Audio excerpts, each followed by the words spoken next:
পৃথিবীতে যদি আল্লাহ রাসূলের ঘ্রাণ এখনো নিতে চান চলে যাবেন উহুদে, এখনো নবীর ঘ্রাণ পাওয়া যায়। আল্লাহ, মিশরের ওই মা এবং তার বাচ্চাদের কবর থেকে এখনো ঘ্রাণ আসে। কেন? মিশরের বাচ্চাদেরকে ফেরাও বলা হতো। ফেরাউন তাদের নাম। ফেরাউনরা সবসময় জালিম ছিল। জালিম বাদশা মুসলমানদেরকে ধরে নিয়ে জোর করায় করায় শুয়োরের গোশত খাওয়াইয়া মুসলমানদেরকে নাপাক বানাইতো। যারা গোশত খাইতো তাদেরকে ছেড়ে দিত, যারা গোশত খাইতো না তাদেরকে মেরে ফেলতো। বাদশা জানতে পারছে অমুক এক এলাকায় এক মহিলা আছে, তার 7টা সন্তান, সবাই পাক্কা ঈমানদার। বাদশা বলল ওই মহিলাকে বাচ্চা কাচ্চা সহ ধরে নিয়ে আসো।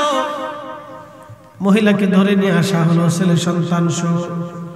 মহিলাকে বাচ্চা কাচ্চা সামনে নিয়ে বাচ্চা বলল, দেখো তোমাদের জন্য প্রস্তাব হলো। আল্লামা আবুল ফারাজ ইবনুল জৌজি 900 বছর আগে ওনার কিতাব উইনুল হাকায়াতের মধ্যে ঘটনা লিখতেছেন।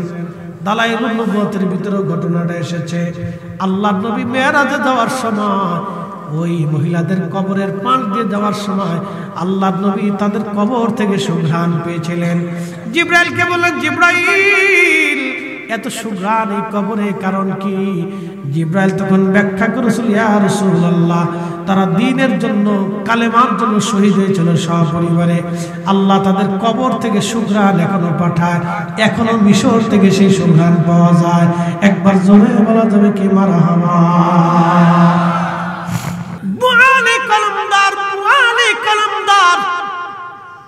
হিন্দুরা যা বলতেছে তাহলে মুসলমানকে কি করে তাড়ানো যায়?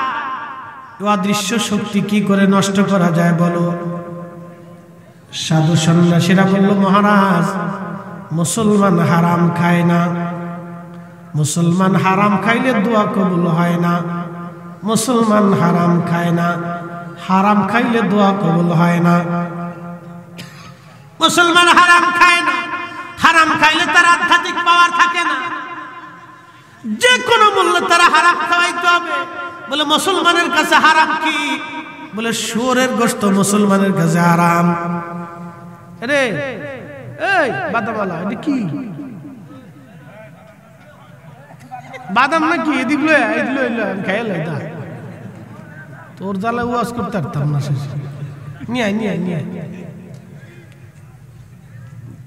বেশি ভাই, তুই পরে আমার কাছ থেকে খেয়াল হয়ে যা, আমি লয়ে যাবো কিনে। ওই আমার মাদ্রাসায় যে বাকি বাকি ভাই ওর দাম কত? সব আপনি খাবো। এদিকে তোর বাদাম এদিকে আসো। লাগছে লাগছে লাগছে, তোর কপাল লাগছে। বাদাম বাদাম বিচুল কি বাদাম রে? কাঁচা না পাকা? কাঁচা বাদাম। বাকি বাদাম মাদ্রাসা লিখে লয়ে চলে পোলা ভান্ডে খাম যা করে। হ্যাঁ লইলাম মাদ্রাসা লিখে কেজি খানি কি লইলাম?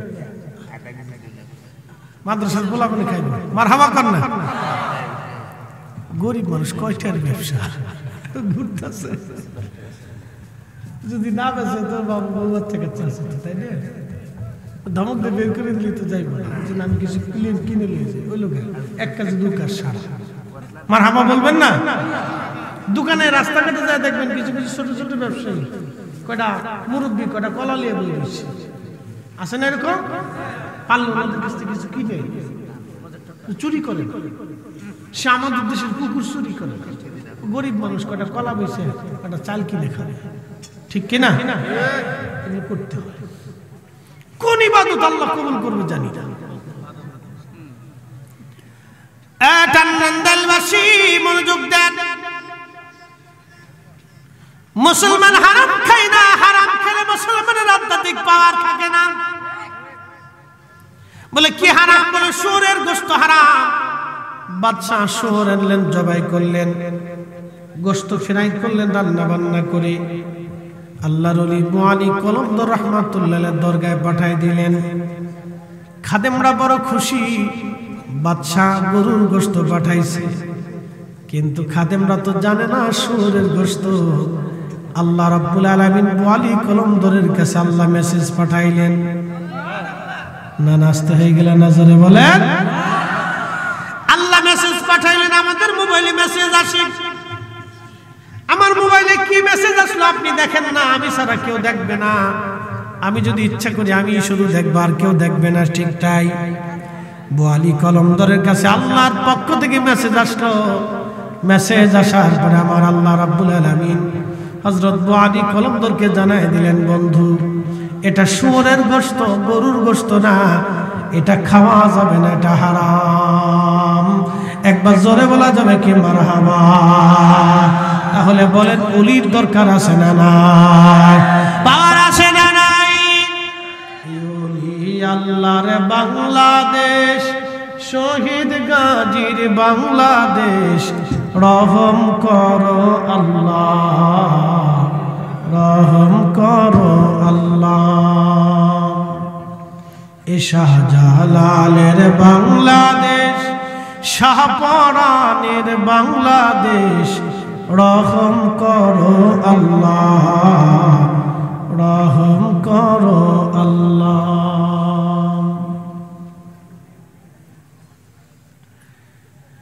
তানমান্দালবাসী, হারাম খাইলে মুসলমানের দোয়া কবুল হয় না। আরেকটু বলি আপনাদেরকে বুঝাই, আগে 2-3 গ্রাম মিলে একটা গ্রামে একজন মসজিদ, একটা মসজিদ ছিল। এখন তো পাড়ায় পাড়ায় কোনায় কোনায় মসজিদ হয়ে গেছে।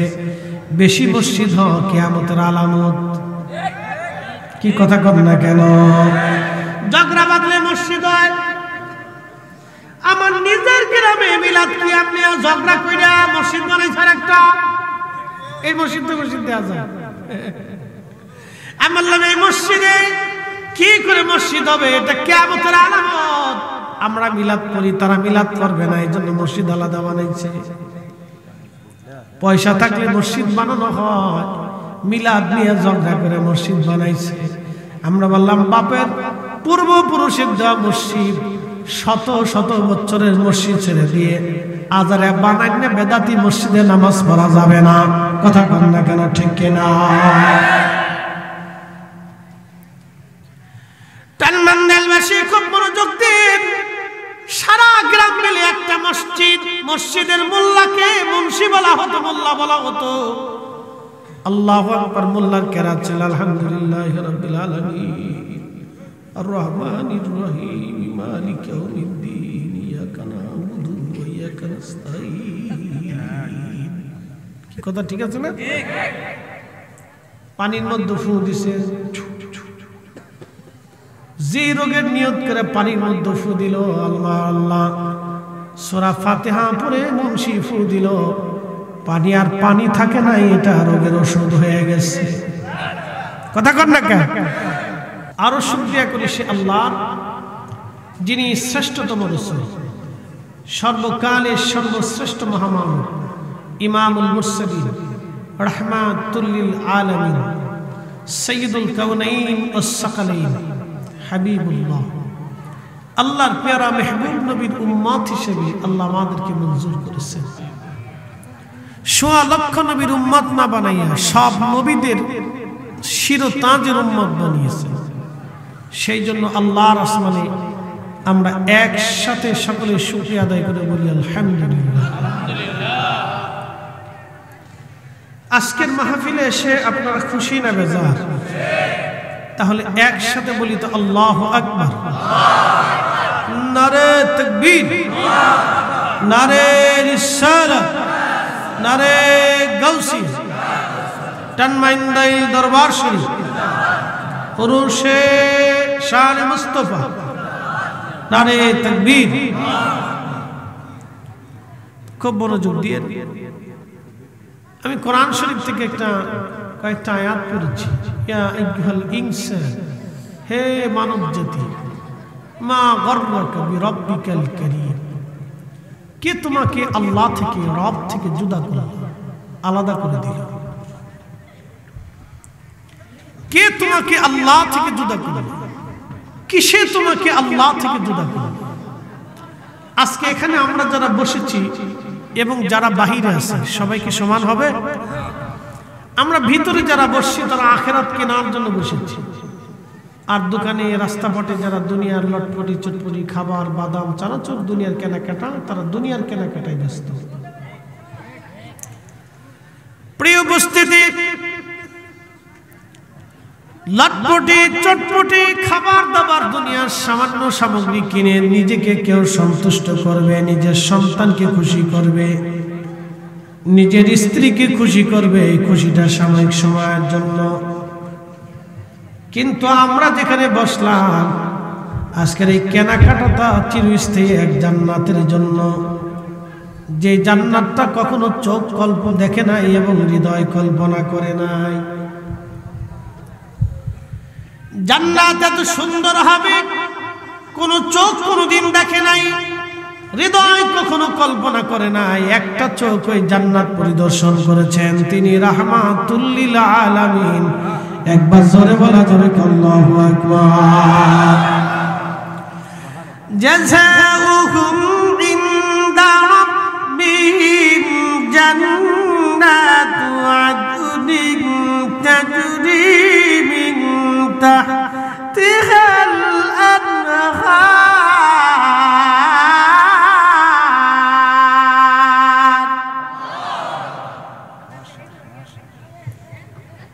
আমি রব্বুল আলামিন তোমাদের জন্য একটা পুরস্কার স্বরূপ জান্নাত বানাইলাম। জাযাউহুম ইনদা রাব্বিহিম জান্নাত। যুবক ভাইরা খুব মনোযোগ দিবেন, ওই জান্নাতের নিচ দিয়ে নহর প্রবাহিত হবে, নদী প্রবাহিত হবে। ওই নদী হবে 4টা ঝর্ণা ধারা, একটা পানি, একটা দুধ, একটা শরবত, একটা মধু। ওই নদীগুলি প্রবাহিত হবে।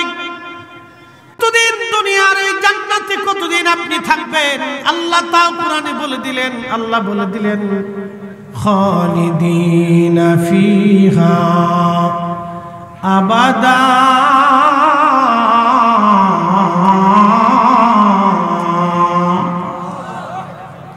আমার দিকে তাকান, দুনিয়ার কোনো গ্যারান্টি আছে? একসাথে বলেন আছে? আপনারা তরুণ, কোনো গ্যারান্টি আছে? নেই। টানমান্দাইলের ভাইরা, জান্নাতটা কত সুন্দর হবে চোখ কখনো দেখে নাই, দিল কখনো কল্পনা করে নাই। রব্বুল আলামিন জান্নাতে ঢুকানোর সাথে সাথে আল্লাহ একটা নরম বিছানা আমাদেরকে দিবেন।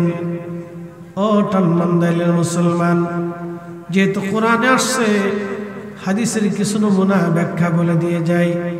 একটা বিছানা দিবে, বিছানাতে আপনি ঘুমিয়ে পড়বেন। কারণ হাসরের মাঠ এত বড় হবে, কোরআন বলতেছে তারুজুল মালাইকাতু ওয়ার রূহু ইলাইহি ফি ইয়াউমিন কানা মিকদারুহু 50,000 সানা। দুনিয়ার 1 সেকেন্ড করে 60 সেকেন্ড হলে 1টা মিনিট হয়, 1টা মিনিট করে 60টা মিনিট হলে 1টা ঘন্টা হয়, 1টা ঘন্টা করে 24 ঘন্টায় দিন এবং রাত হয়। 24 ঘন্টার দিন ও রাত পার হওয়ার পরে 365 দিনে 1টা বছর হয়। 1টা বছর করে 50,000 বছর যত বড় হবে, হাসরের একটা দিন হবে তত বড়। হাসরের একটা দিন হবে তত বড়, সেই দিনের লক্ষ লক্ষ বছর হাসরে পার হয়ে যাবে। ফুলসিরাত পার হবে। কঠিন কঠিন এই মাঠ পাড়ি দেওয়ার পরে মানুষ খুবই ক্লান্ত, খুবই শ্রান্ত থাকবে। সেই দিন জান্নাতে যখন ঢুকবে, আল্লাহ একটা বিছানা দিবে। ওই একটা বিছানায় একটা ঘুম বান্দা দিবে, একটা ঘুমে 70,000 বছর পার হবে। আস্তে হয়ে গেল না? জোরে বলে। মানুষ পরিশ্রম করার পরে ক্লান্ত হয় কিনা দেখবেন। বেশি ক্লান্ত যখন হয়, শুয়ে পড়ার সাথে সাথে বিরাট বড় ঘুম হয়। কিন্তু আমাদের দেশে যারা টাকা মেরে খায়, গরিবের হক মেরে খায়, মানুষ যারা হত্যা করে, চুরি ডাকাতি যারা করে, এদের চোখ থেকে আল্লাহ ঘুম নামক ঘুম নামক মহা নিয়ামত আল্লাহ কেড়ে কেড়ে নিয়ে যায়। হাজার হাজার কোটি কোটি টাকার মালিক যারা, তারা ঘুমাইতে পারে না। তারা বোতল সার মুরিদ, বুঝেন নাই মনে হয়? কোন শাহ? ধরে বলেন কোন শাহ? বোতল খায়, বোতল একটা টান টান দিয়ে এসে বউরে কয় মা কেমন আছিস, মায়েরা কয় বিয়ান কেমন আছো, ফুলায় দুই টান দিয়ে কয় আব্বারে কয় দুলাভাই ভালো আছেন নি? কি কথা কন না কেন? সুখ নাহি রে সুখ পরাণের পাখি, আর দুই তিনটা বিয়া করে ব্রাহ্মণ বাড়ি থাকে, আমার সুখ নাই। এই কথা যদি আমার বাড়ি হলো জানে, তা আমার আর সুখ নেই।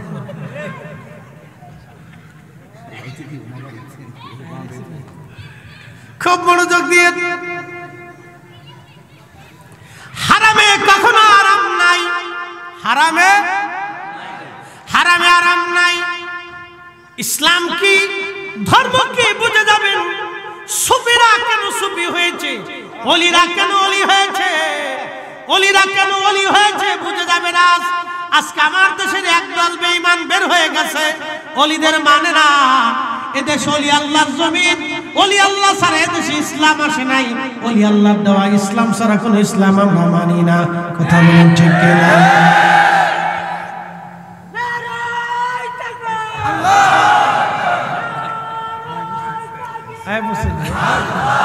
জোরে জোরে জোরে।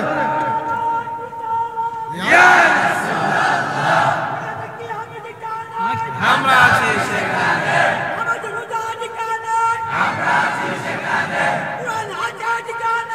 আমরা আছি সেখানে। আল্লাহু আকবার, জিন্দাবাদ,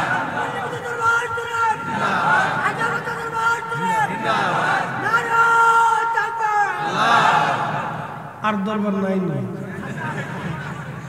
আর পরে না। আচ্ছা ঠিক আছে, তো সিরিয়াল না, একটু জিরে লো। শোনেন, ঘটনা হলো কি, এই আল্লাহ কিন্তু বান্দার দিল দেখে। আল্লাহ লুকস টু ইউর হার্ট। আল্লাহ বান্দার দিল দেখবে, আল্লাহ চেহারা দেখবে। ফরিদ সাহেবের চেহারা বলা, জুবাইর সাহেবের চেহারা সুন্দর, এটা আল্লাহ দেখতে না। আল্লাহ দেখবে দিল। যার দিল আল্লাহ তার রাসূলের দিকে যত রুজু, তার দাম আল্লাহর কাছে বেশি। কথা বলেন ঠিক কি?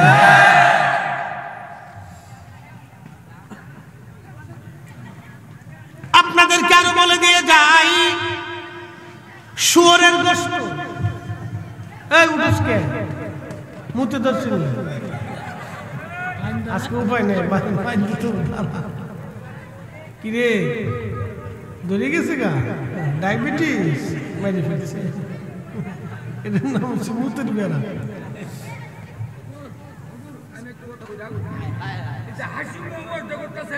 আমার কাছে খুব ভালো লাগছে, খুশি লাগছে।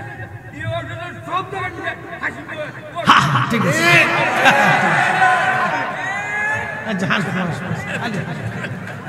পাগল একটা পাওয়া গেছে। দরবার গুলিতে পাগলের কোনো শেষ নেই। উরে পাগল, পাগলেরই মেলা, ঠিক কিনা? পাগল ছাড়া অলিদের মজা মিলে না। আসে কারমা সুখের প্রেমের এই তো নিশানা, ওরে প্রেমের খেলা ইশকের গো মেলা, ওরে প্রেমের খেলা ইশকের গো মেলা, সবাই বুঝে না। আসে কারমা সুখের প্রেমের এই তো নিশানা, আসে কারমা। এই তুই যাস কে?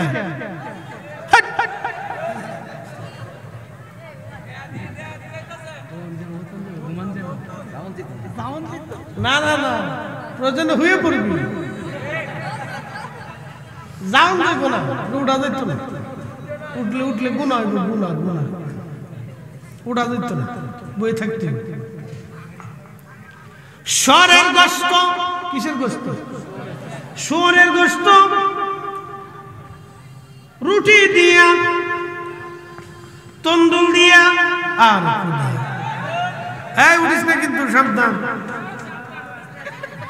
উঠিস না, উঠিস না। নারে তাকবীর, নারে রিসালাত, নারে গাউসিয়া। কারণ তো যাই না,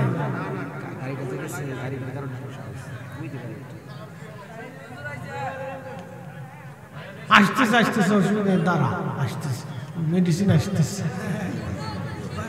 জি দাঁড়া, জিন আসতেছে, না না একসাথে বলি না, মারহাবা। বসি। শুয়োরের গোশত, কিসের গোশত? শুয়োরের গোশত রুটি দিয়ে যদি আপনার সামনে না হয়, আপনি যদি বিসমিল্লাহ বলে খান হালাল হবে, যদি জায়নামাজ বিছায় খান হালাল হবে, যদি মসজিদের মধ্যে খান হালাল হবে। পাগড়ি মাথায় দিয়া, জুব্বা গায়ে দিয়া, ওযু করিয়া, মেসাক করিয়া, আপনি সুন্নতি কায়দায় বসিয়া দস্তরখানা বিছাইয়া আপনি যতই যেই পদ্ধতি খান না কেন, শুয়োরের গোশত কখনো হালাল হয় না। কথা বলেন ঠিক কিনা? ঠিক একই রকম ঘুষের টাকা, সুদের টাকা, দুর্নীতির টাকা, অন্যের টাকা, জমি বাইরে দেওয়া টাকা, অন্যের টাকা বাইরে দিয়া টাকা দিয়া গরুর গোশত, খাসির গোশত এনে ওইভাবে যায় নামাজ বিছাইয়া হেরেম চত্বরের ভিতরে বসিয়া ওযু করিয়া সুন্নতি কায়দা বসিয়া পাগড়ি মাথায় দিয়া খাইলেও হালাল হবে না।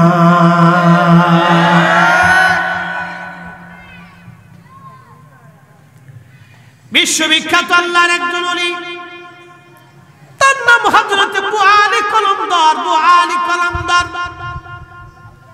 হযরত আলী কলমদার যখন ভারতের পানিপথে আসলেন কালেমার দাওয়াত দেওয়ার জন্য, পানিপথে যখন আসলেন, হিন্দু রাজা বলল মুসলমান দরবেশকে দেশে রাখা যাবে না, উনি যদি এই দেশে থাকে তাহলে বহু মানুষ মুসলমান হয়ে যাবে, আমাদের হিন্দুত্ববাদিতা নষ্ট হয়ে যাবে। মুসলমান তাড়ানোর জন্য হিন্দু রাজা সাধু সন্ন্যাসী ঠাকুর ব্রাহ্মণ যারা আছে সবাইকে ডেকে নিয়ে আসলেন। ডেকে আনার পরে হিন্দু রাজা বলতেছে, ব্রাহ্মণ ঠাকুর সাধু সন্ন্যাসী, আপনারা একটা কাজ করেন, আপনাদের যত শক্তি সামর্থ্য আছে, জাদু তন্ত্র মন্ত্র আছে, সব কিছু দিয়ে হলেও এই মুসলমান দরবেশকে এই এলাকা থেকে তাড়াই দিতে হবে। সে না গেলে আমাদের হিন্দুত্ববাদিতা থাকবে না, সারা অঞ্চলের হাজার হাজার মুসলমান হয়ে যাবে। হিন্দু পণ্ডিত, সাধু সন্ন্যাসী, ব্রাহ্মণ, পুরোহিত, ঠাকুর যারা ছিল সবাই যজ্ঞ করতে বসে গেল, যার যার সামর্থ্য অনুযায়ী, শক্তি অনুযায়ী মন্ত্রতন্ত্র দিয়া হযরত আবু আলী কলমদারের উপরে তারা বাণ নিক্ষেপ করতে লাগলো এবং তন্ত্র মন্ত্র দিয়া আবু আলী কলমদারকে মেরে ফেলতে চাইলো। কিন্তু যতই চেষ্টা করে দেখে আবু আলী কলমদারকে আমার রব্বুল আলামিন হেফাজত করেন। অদৃশ্য থেকে একটা শক্তি এসে আবু আলী কলমদার রহমাতুল্লাহ আলাইহিকে আল্লাহ রব্বুল আলামিন অদৃশ্যভাবে তাকে হেফাজত করেন। একবার জোরে বলা যাবে কি আল্লাহু আকবার? ওলিদের হেফাজতকারী কে? মনোযোগ দিন। তো সাধু সন্ন্যাসী পুরোহিত যারা আছে সবাই অনেক চেষ্টা করে কিন্তু কাজ হয় না। সাধু সন্ন্যাসীরা এসে বলতেছে, বাদশা, এই মুসলমান দরবেশ সাধারণ শক্তি সম্পন্ন না, বিরাট শক্তিওয়ালা, সমস্ত শক্তি ব্যবহার করে এই মুসলিম দরবেশকে আমরা আমাদের এলাকা থেকে তাড়াইতে পারলাম না, কারণ জাদু টনা মন্ত্রগুলো কাজে লাগে না। একটা অদৃশ্য শক্তি এসে তাকে বাঁচায় দেয়। এই শক্তিটাও অদৃশ্য থেকে আসে, কোথার থেকে আসে আমরা বলতে পারবো না। সে আমাদের থেকে অনেক বড় শক্তিশালী, তার সাথে যুদ্ধ করা যাবে না, বিবাদে জড়ানো যাবে না। বাদশা ডাক দিয়ে বলতেছে, হে সাধু সন্ন্যাসী পুরোহিত, আরে মোটরসাইকেলটা কার রে? তোর জান ভাই, ওটা মোবাইল দে না, খালি বের বের বের বের শব্দ। হ্যাঁ, ও এখন যে মোটরসাইকেল বের হয়েছে রাস্তায় তো চলা যায় না, খালি vroom vroom vroom vroom vroom vroom আওয়াজ। নাম দিছে ল্যাংটা মোটরসাইকেল, পিছনে নাই কিছু, ল্যাংটা বরবর বরবর বরবর আওয়াজ। এটা চালায় পুরা মানে এই যে বাপ চিনে না, মা চিনে না, খালু চিনে না, উস্তাদ চিনে না, ভ্রুত ভ্রুত ভ্রুত ভ্রুত ভ্রুত ঘুরতে ঘুরতে কয়দিন পরে ঠাস করে ঠিক করে পুড়ে দিয়ে ঠ্যাং একটা ভাঙ্গিয়ে এরপরে পঙ্গু হসপিটালে ঝুলাই রাখছে। হ্যাঁ কথা কর না, কারো না কারো বদ্ধ আছে, ঠিক কিনা? মুরব্বী চিনে না, মুরব্বীর সামনে ভ্রুত ভ্রুত ভ্রুত ভ্রুত।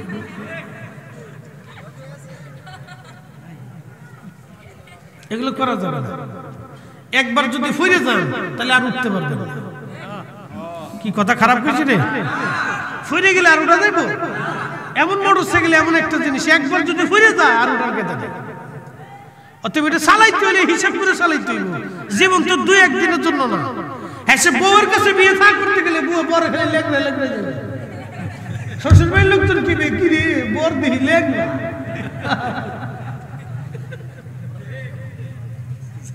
লেগড়ে লেগড়ে যাবে।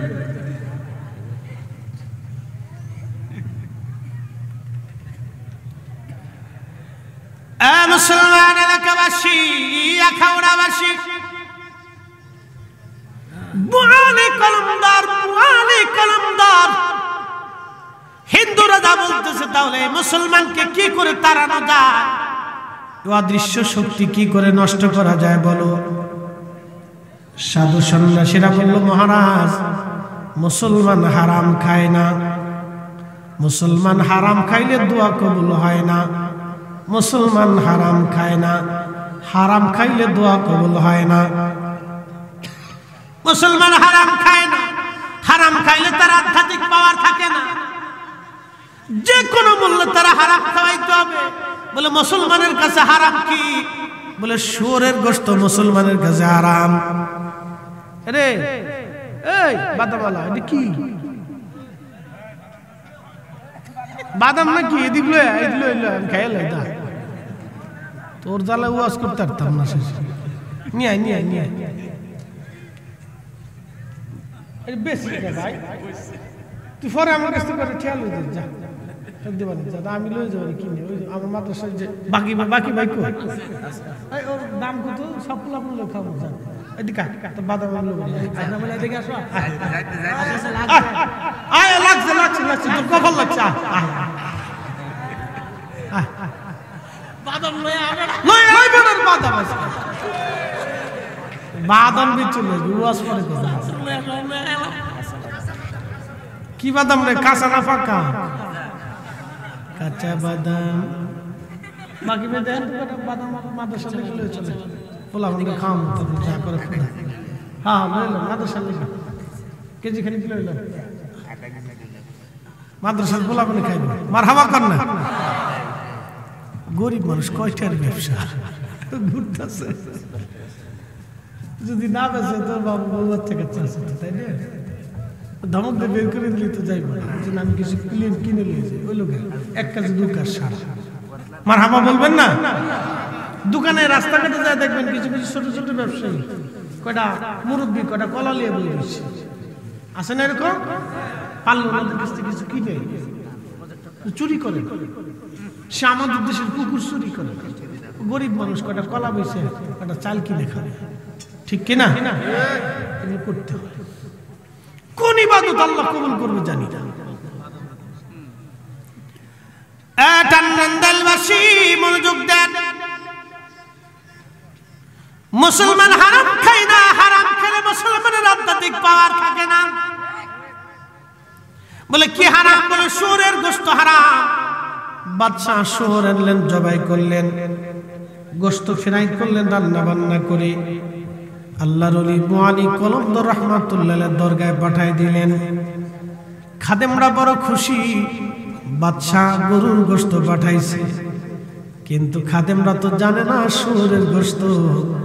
আল্লাহ রাব্বুল আলামিন মুআলি কলমদারের কাছে আল্লাহ মেসেজ পাঠাইলেন। না নাস্তা হয়ে গেল না, জোরে বলেন। আল্লাহ মেসেজ পাঠাইলেন, আমাদের মোবাইলে মেসেজ আসে, আমার মোবাইলে কি মেসেজ আসলো আপনি দেখেন না, আমি ছাড়া কেউ দেখবে না। আমি যদি ইচ্ছা করি আমি শুধু দেখবো, আর কেউ দেখবে না, ঠিক তাই। বোয়ালি কলমদরের কাছে আল্লাহর পক্ষ থেকে মেসেজ আসলো।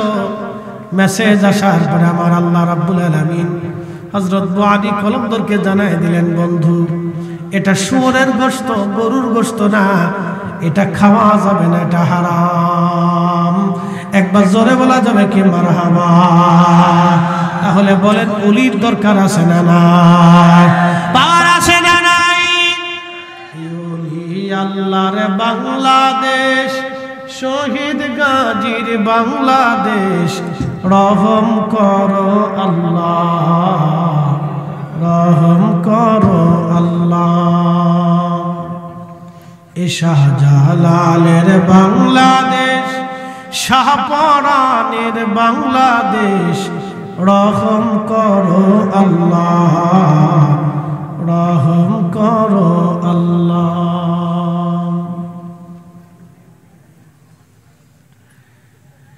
টানমান্দালবাসী, হারাম খাইলে মুসলমানের দোয়া কবুল হয় না। আরেকটু বলি আপনাদেরকে বুঝাই। আগে 2-3 গ্রাম মিলে একটা গ্রামে একটা মসজিদ ছিল। এখন তো পাড়ায় পাড়ায় কোনায় কোনায় মসজিদ হয়ে গেছে। বেশি মসজিদ হওয়া কিয়ামতের আলামত। কি কথা কন না কেন? ঝগড়া বাঁধলে মসজিদ হয়।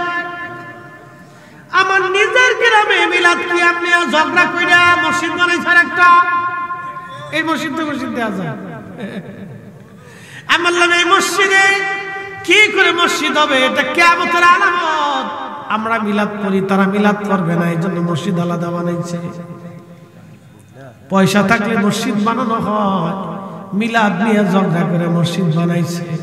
আমরা বললাম বাপের পূর্বপুরুষের দেওয়া মসজিদ, শত শত বছরের মসজিদ ছেড়ে দিয়ে আজারে বানাই না বেদাতি মসজিদে নামাজ পড়া যাবে না। কথা কন না কেন? ঠিক কিনা? টানমান্দালবাসী খুব মনোযোগ দিন। সারা গ্রাম মিলে একটা মসজিদ, মসজিদের মোল্লাকে মুন্সি বলা হতো, মোল্লা বলা হতো। আল্লাহু আকবার। মোল্লার কেরাত ছিল আলহামদুলিল্লাহি রাব্বিল আলামিন আর রহমানির রহিম মালিক ইয়াউমিদ্দিন ইয়াকা না'বুদু ওয়া ইয়াকা নাস্তাঈন। কি কথা ঠিক আছে না? ঠিক। পানির মধ্যে ফু দিছে, যে রোগের নিয়ত করে পানির মধ্যে ফু দিল, আল্লাহ আল্লাহ সূরা ফাতিহা পড়ে মুন্সি ফু দিল, পানি আর পানি থাকে না, এটা রোগের ওষুধ হয়ে গেছে। কথা কন না কেন? কেন ওষুধ হলো? আগের মুন্সি গ্রামের কোন মহিলা যদি বেপরদা চলতো, ওই বাড়ি খাবার খাইতো না। কি কথা কন না কেন? ওই বাড়ি খাবার খেত না। এখন আমরাও ফু দেই আলহামদুলিল্লাহি রাব্বিল আলামিন আর রহমানির রহিম মালিক ইয়াউমিদ্দিন।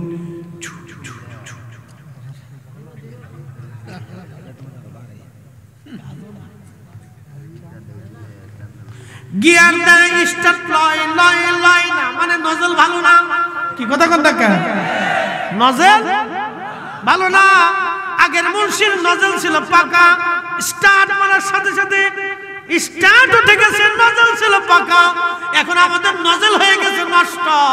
উপরে ট্রাফিক প্লট, ভিতরে সদরঘাট। কথা কন না কেন? ঠিক না বেঠে?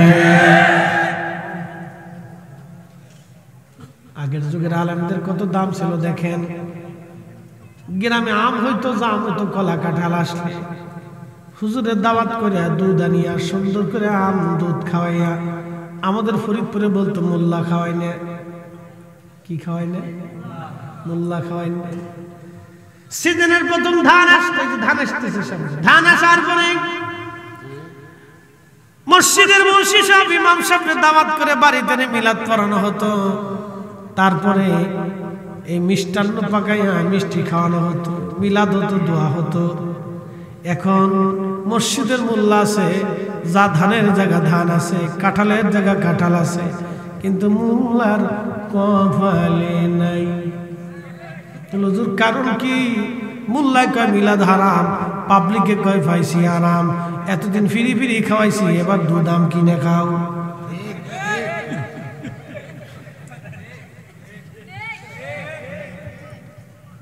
ঠিক আসতে তো পুলিশে সত্য সাক্ষ্য দিও, এটা ইবাদত, ঠিক কিনা? সত্য সাক্ষ্য দিয়ে এটা ইবাদত। প্রিয় উপস্থিতি, রাসূলের শানে যত অবমাননা হবে, এই উম্মত নবীর ইজ্জতকে যত ছোট করে দেখবে, আমার আল্লাহ তাদের ইজ্জত তত কমায় দেবে। যারা আমার রাসূলের শানকে মানুষের সামনে বড় করে তুলে ধরবে, আমার আল্লাহ তাদের শানকে বড় বানায় দিবে, ঠিক কিনা বলে?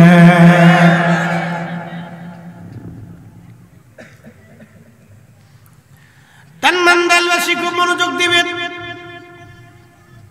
বলছিলাম জান্নাতের কথা, মনে আছে না আপনাদের? আবার জান্নাতে চলে যাই। জান্নাতে যখন আমরা গেলাম, এক ঘুমে 70,000 বছর। সুবহানাল্লাহ, কি বাড়ি যায়। বলবেন হুজুর এত ঘুমায় করবোটা কি? দুনিয়াতে ঘুম একটা দিলেন, 8 ঘন্টায় একটানে ঘুম চলে যায়। দুনিয়ার 60 বছরের জীবনে যদি 8 ঘন্টা ঘুমেই চলে যায়, সারাদিন 24 ঘন্টায় 8 ঘন্টা চলে গেল ঘুমে, এক ঘুমে 8 ঘন্টা পার করলেন। আল্লাহর জান্নাত খালিদিনা ফিহা আবাদা, চিরদিন এই জান্নাতে সর্বপ্রথম ক্লান্তি দূর করার জন্য আল্লাহ 70,000 বছর আপনার একটা ঘুম এসে গেল।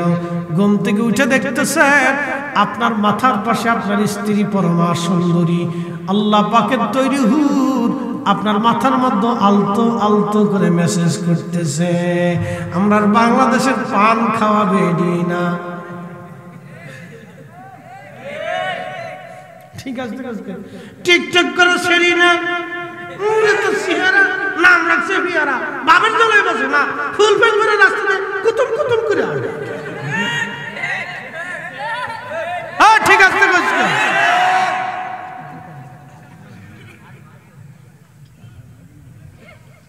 শরীর ভাব কি, শরীর দেখে গন্ধ।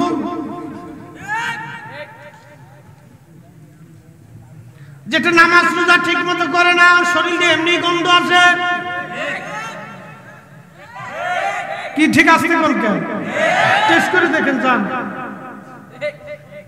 যারা ঠিক মতো নামাজ রোজা করে তাদের শরীর থেকে ঘ্রাণ আসে। আলেমদের কাছে দাঁড়াবেন, শরীর থেকে ঘ্রাণ পাবেন। আর টানাটানির কাছে দাঁড়াবেন, দেখবেন যে বেটা গোসল করে না, কোনটা দাঁড়িয়ে কোনটা মসজিদে যায় না, ওর কাছে দাঁড়াইলে শুধু পাড়ার গন্ধ পাবে। কথা খারাপ করছি? ফাটাছি না, কোনো গালি টালি না। ছাগলের বিচি না ফেলাইলে এটা পাড়া হয়ে যায়। সৌদি আরবে গেলে কোনো ছাগলের বিচি ফেলায় না, ওটা সব ওইভাবে জবাই দেওয়া হয়, ওটা খাওয়া যায় না, গন্ধ খাওয়া।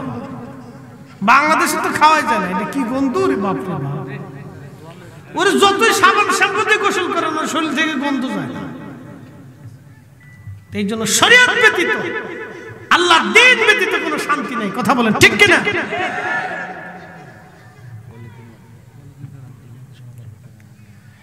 এরা মুসলমান আখাউড়াবাসী মনোযোগ দেন। খোদার জান্নাতের ভিতরে এত পবিত্র রমণী আল্লাহ পাক দিবেন, এত সুন্দর।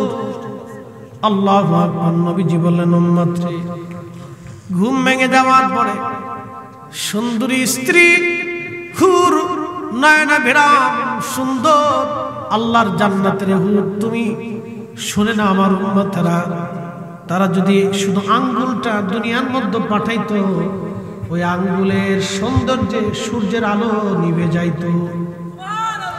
এত সুন্দর তাদের থুতু যদি পৃথিবীর মধ্যে নিক্ষেপ করত, সারা পৃথিবীতে থুতুর কারণে সুগন্ধে তামাম দুনিয়া ভরে যাইতো। একসাথে বলা যাবে আল্লাহু আকবার। যুবক রে, কোন মহিলার পিছনে তুমি দৌড়ায়, আন্দর বান্দর, টিকটক টিকটক আবিজাবি, আন্দা গান্দা পাসা, এইগুলির পিছনে দৌড়ে কোনো লাভ নাই।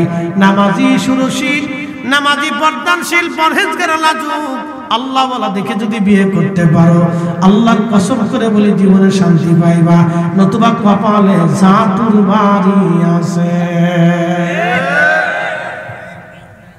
কপালে ঝাঁটুর বাড়ি তুমি একদিক বউ আর শান্তি নেই। শুনিয়া যান আল্লাহ রাব্বুল আলামিন জান্নাতের ভিতরে এরকম নানা ভেড়া একজন না দুইজন না, আল্লাহ আপনার আমার খেদমতে সর্বনিম্ন 80 জন আল্লাহ স্ত্রী দান করবে। একসাথে বলা যাবে মারহাবা। মহিলারা চিন্তা করতে পারে পুরুষের যদি 80টা দেয় দিলে আমরা কি করব? আল্লাহ নারীদেরকে 80টা জামাই দিবে না, কারণ একজন স্ত্রী একজন মেয়ে তার স্বামী তার জন্য যথেষ্ট হবে। আল্লাহ যত হুর দিক, কিন্তু জান্নাতের ভিতরে তার স্ত্রীকে আল্লাহ এত সুন্দর করে তৈরি করবে, আল্লাহ তার স্ত্রীর প্রতি তার মনটাকে আকর্ষিত করে দিবেন। 80টা হুরের চাইতে আল্লাহ তার স্ত্রীর প্রতি মায়া ভালোবাসা বাড়ায় দিবেন। জান্নাতে স্বামী স্ত্রী এত কাল পর্যন্ত তারা থাকবে, কোনো কাল আর কোনোদিন শেষ হবে না। ওই বিরাট জান্নাতের জন্য কি এমন কাজ করেছেন একটু চিন্তা করলে রাত শেষ হয়ে যাবে। ওই বিশাল জান্নাতের জন্য কি করেছেন?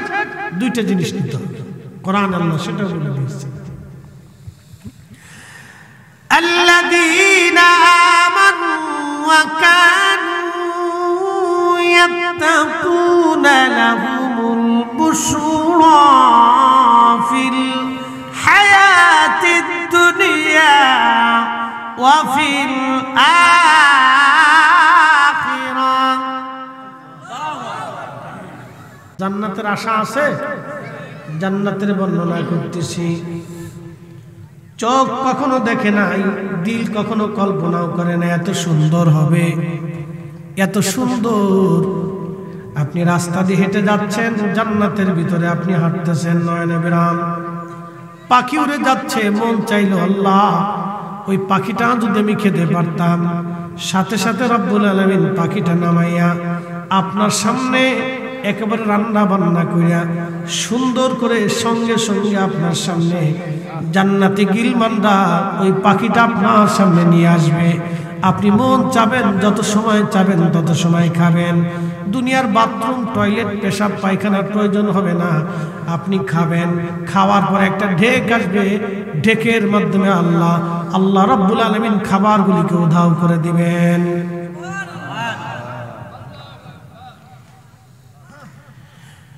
দুনিয়াতে জান্নাত এত সুন্দর, এত সুন্দর জান্নাত।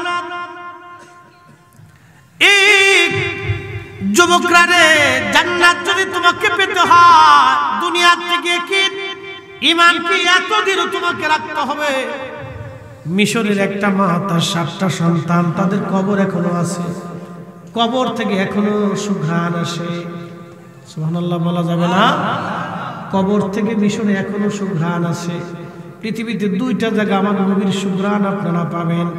একটা উহুদে, যেখানে আল্লাহর নবী রাত্রিবেলা বিশ্রাম করেছিলেন, সেখান থেকে এখনো সুঘ্রাণ আছে।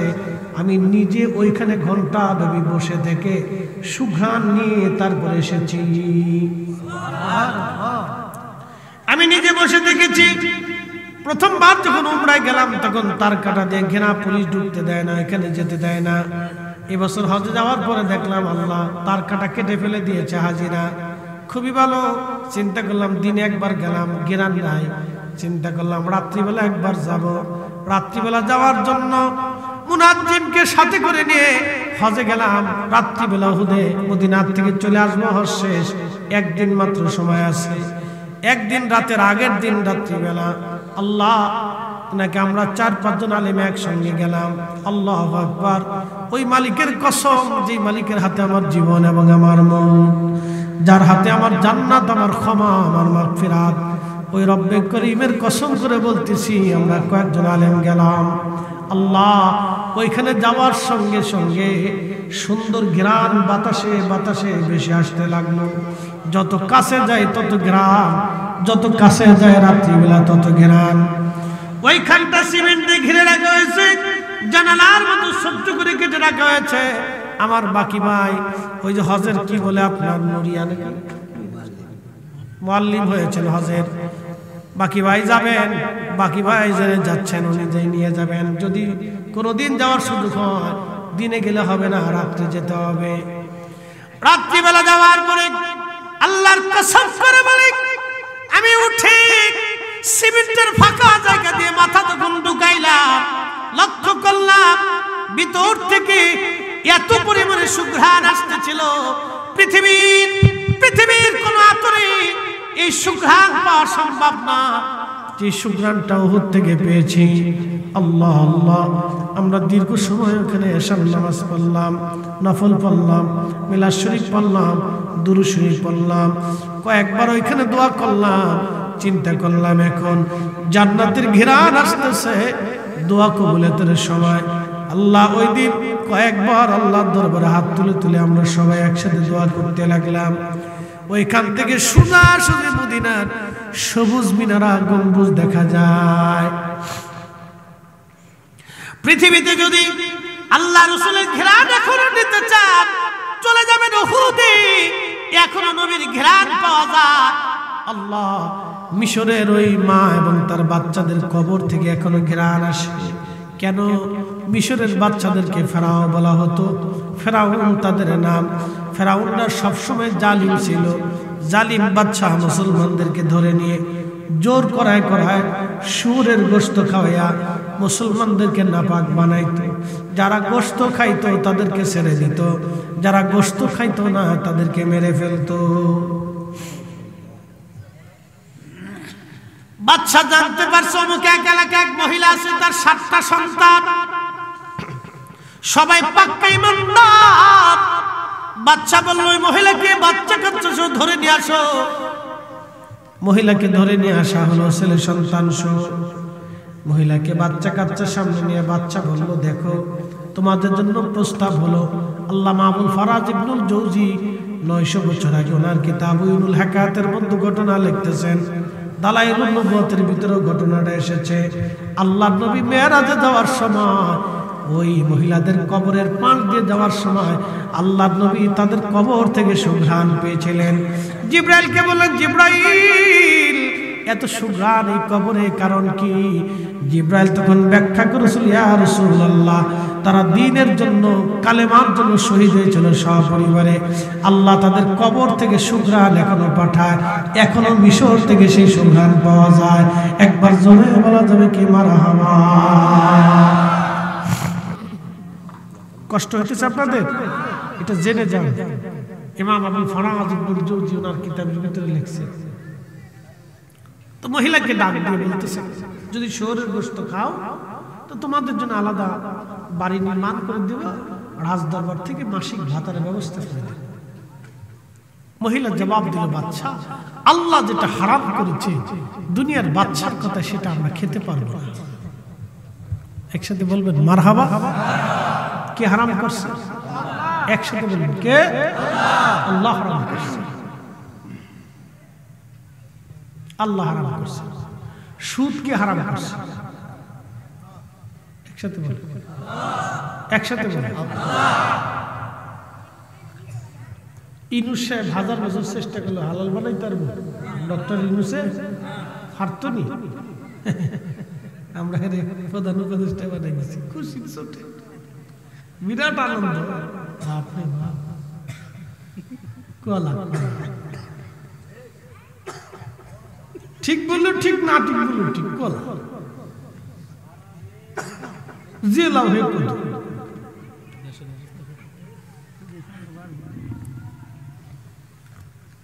বেহুদ আলাইহিস সালাম কোন লাভ নাই। আল্লাহ যেটা হারাম করেছে বাচ্চা, সেটা খেতে পারি না। বাচ্চা বলল সোজা আঙ্গুলে খেয়ে উঠবে না, আঙ্গুল বাঁকা করতেই হবে। বড় ছেলেটাকে ধরে এনে বলা হলো মার সামনে, বাকি 6 বার সামনে, তুমি কি খাবা? যুবক বলে না, আল্লাহ হারাম করেছে। আহা, বড় ভাইটাকে ধরে এনে তার সর্বপ্রথম একটা আঙ্গুল কাটা হলো। প্রথম আঙ্গুল কেটে বলা হলো খাবে, বলে না। দ্বিতীয় আঙ্গুল কাটা হলো খাবে না, তৃতীয় আঙ্গুল কাটা হলো খাবে না। এইভাবে হাতের 10টা আঙ্গুল কেটে ফেলে দেওয়া হলো। যুবক তারপরেও মাথা নত করে নাই। তার নাক কেটে ফেলে দেওয়া হলো, মাথা নত করে নাই। কান কেটে ফেলে দেওয়া হলো, মাথা নত করে নাই। তার চোখ উপড়িয়ে ফেলে দেওয়া হলো জিন্দা অবস্থায়, তারপরেও সে শুয়োরের গোশত খায় নাই।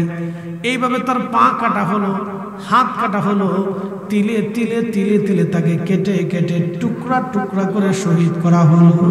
তারপরে এই যুবক হারাম খায় নাই, বাদশার সামনে মাথা নত করে নাই। একবার হাত উঁচা করে বলা যাবে আল্লাহু আকবার।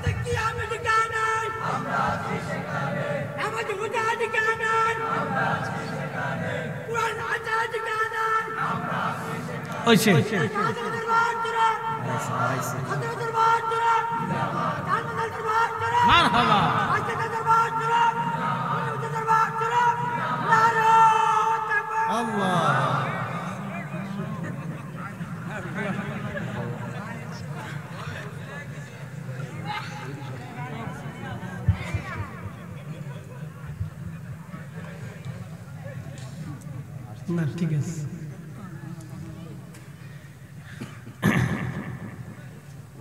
তো বাদশার সামনে যুবক মাথা নত করেনি, শহীদ হয়ে গেল।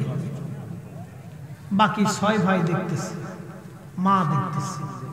এ নারী সমাজ, খালি টিকটক দেয় না, জি বাংলার স্টার জলসা আবি যাবি আজাইয়া বাজারে ফাজাইয়া,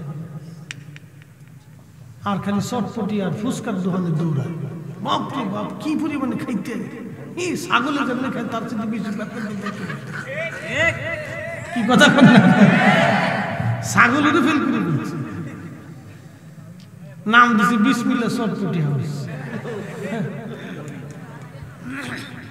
বেলপুরি, তেলপুরি, সাইলপুরি, আলু পুরি, খা যত বলিস খা।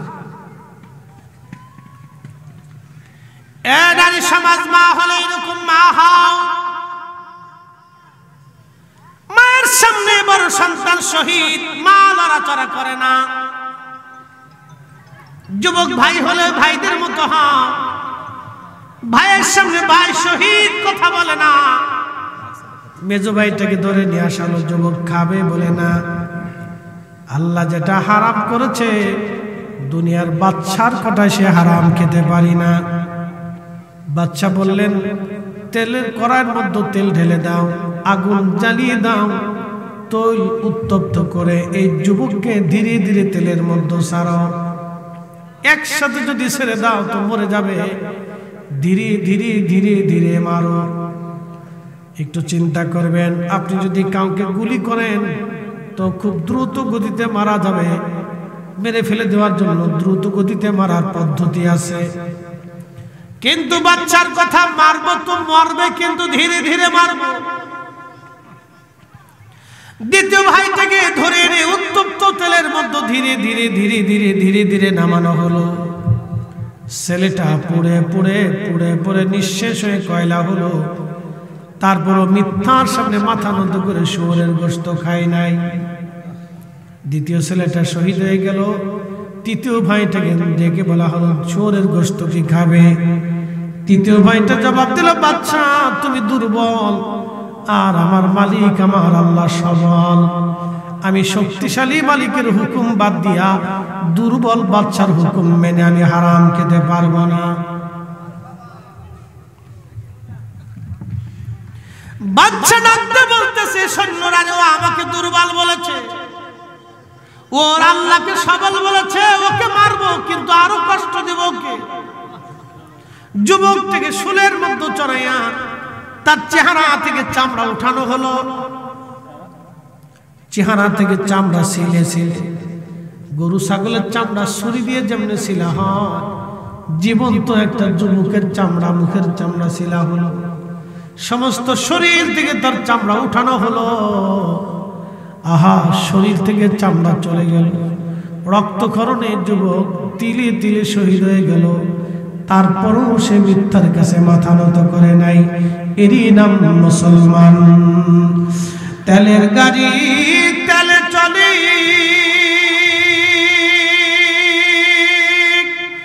হাওয়ার গাড়ি হাওয়ায় উড়ে,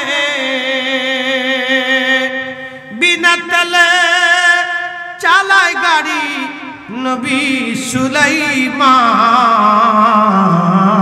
আমরা সেই মুসলমান, আমরা সেই মুসলমান, ঠিক কিনা?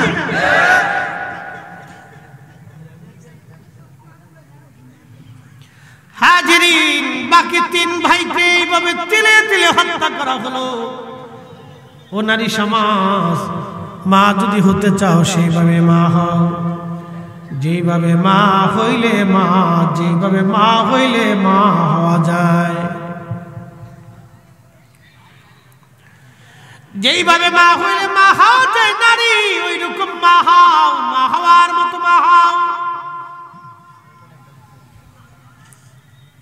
আবার ওটা চালাইছি কি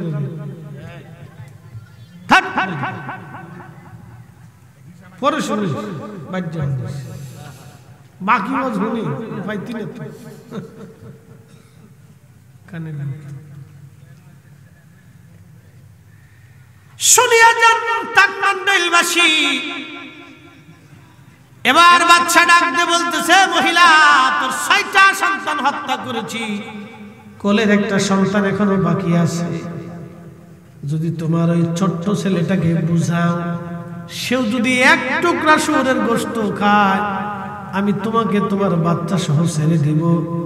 সব মা ছোট ছেলের প্রতি মার দরদটা একটু বেশি হয়। ছোট বাচ্চার প্রতি মায়ের দরদ বেশি থাকে, কারণ ছোটদেরকে মা বেশি আদর করে আর বড়রা বেশি আদর পায়। খুব মনোযোগ দিয়েন, ছোট্ট ছেলেটাকে তুমি বুঝাও। এবার মহিলা বলতেছে, বাচ্চারে ও তো ছোট মানুষ, যদি বুঝাইতে হয় আমাকে একটা নিরিবিলি ঘরের মধ্যে নিয়ে যাও, ওইখানে বসে আমি আমার ছোট্ট বাচ্চাটারে বুঝাবো।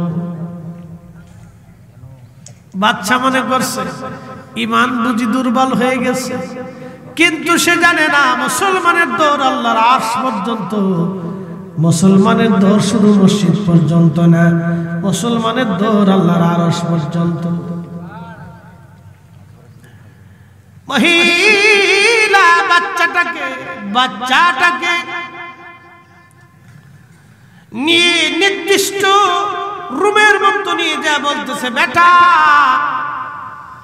তোমার চোখের সামনে তোমার 6টা ভাই শহীদ। আমি মা শুয়োরের গোশত খাই নাই, আমার 6টা সন্তান শুয়োরের গোশত না খাইয়া আল্লাহর হুকুম মানতে যাইয়া শহীদ হয়ে গেল। বেটারে তারা সবাই আল্লাহর জান্নাতে চলে গেছে। আল্লাহর জান্নাতের পাখি হয়ে জান্নাতের মধ্যে তারা উড়ে উড়ে বেড়াচ্ছে। ওয়ালা তাকুলু লিমান ইউকতালু ফি সাবিলিল্লাহি আমওয়াত। আল্লাহর পথে যারা জিন মারা যায়, শহীদ হয়ে যায়, তাদেরকে মরা মনে করিও না, তারা জিন্দা। বাল আহইয়াউ ওয়ালাকিন লা তাশউরুন। তারা জিন্দা জিন্দা জিন্দা জিন্দা, তাদেরকে মরা মনে করিও না, তারা জিন্দা, তোমরা সেটা বুঝো না। আমার রাসূল মদিনাতে পাহাড়ের পাশ দিয়ে যাচ্ছে। ইমাম ইবনে কাসির, ইমাম সুয়ুতি খাসাইসুল কুবরার মধ্যে লিখতেছেন, নবীজি হেঁটে হেঁটে যায়, সাহাবীরা পাশে। এমন সময় নবীজি বলেন, ওয়ালাইকুম আসসালাম। সাহাবীরা বলেন, ইয়া রাসূলুল্লাহ, কে সালাম দিল আর আপনি জবাব দিলেন? সালামকারীকে দেখলাম না। নবীজি বললেন, সাহাবীরা রে, আমার জাফর এখান দিয়ে উড়ে উড়ে যাওয়ার সময় আমার সালাম দিয়ে গেছে। জাফর নবীর চাচাতো ভাই ছিলেন। রাসূলের চাচা আবু তালিবের সন্তান হযরত আলীর আপন ভাই ছিল জাফর। মুতার যুদ্ধে তিনজন সেনাপতি শহীদ, প্রথম যায়েদ, তারপরে জাফর। প্রচন্ড জিহাদ চলতেছে। এটার মন্ডলের মুসলমান আমরা কুত্তায় দাবড় দিলে পালাই। কি কথা কর নাকি? কুত্তায় দাবড় দিলে ডরে। সেই দিন মুসলমানের একই তো মজবুত ছিল। 2 লক্ষ কাফির, রোমান কাফির, আরাবিয়ান কাফির, 2 লক্ষ কাফির মুসলমানের সামনে মুতার প্রান্তরে দাঁড়ানো। মাত্র 3000 মুসলমান। কয় হাজার? কাফেরের সংখ্যা ছিল 2 লক্ষ।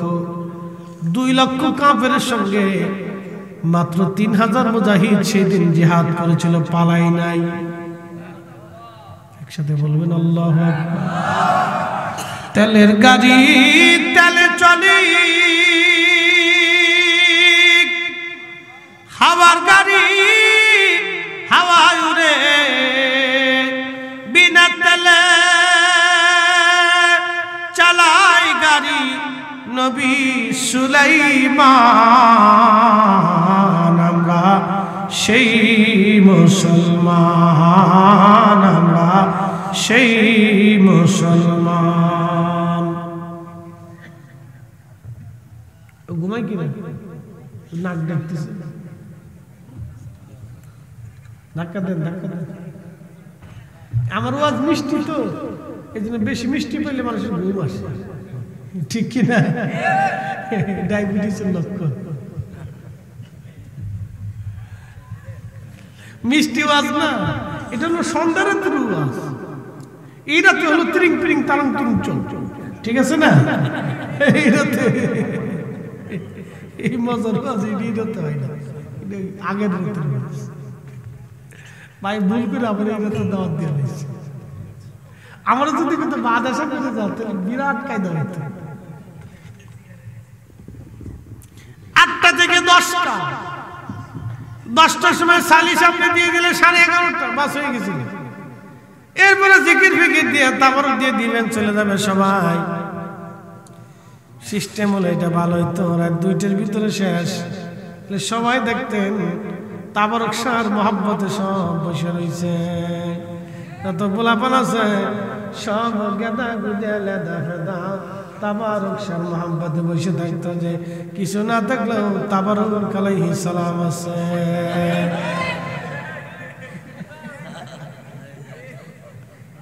ঠিক আছে না?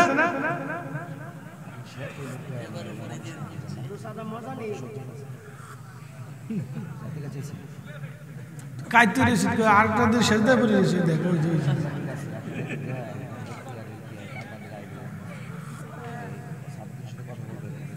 জাতি যদি ঘুমাই পড়ে তা আমরা কি জিমে মরে? তা আমি ঘুমাই পড়ে গিয়ে যাই, শেষ। তোরা যদি ঘুমাস তা আমি ঘুমাই পড়ে, শেষ। কিছু ঘুমাই পড়ছে? হ্যাঁ,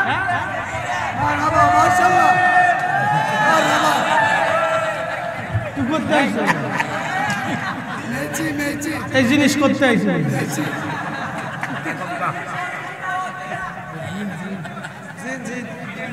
চুল কাটছে কোন সিস্টেমে দিস? এটা মেসেজ সিস্টেম দিস না, সিস্টেম হচ্ছে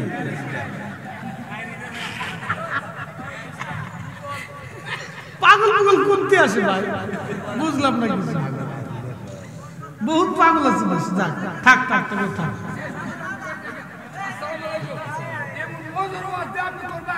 আমি আগে দেখতাম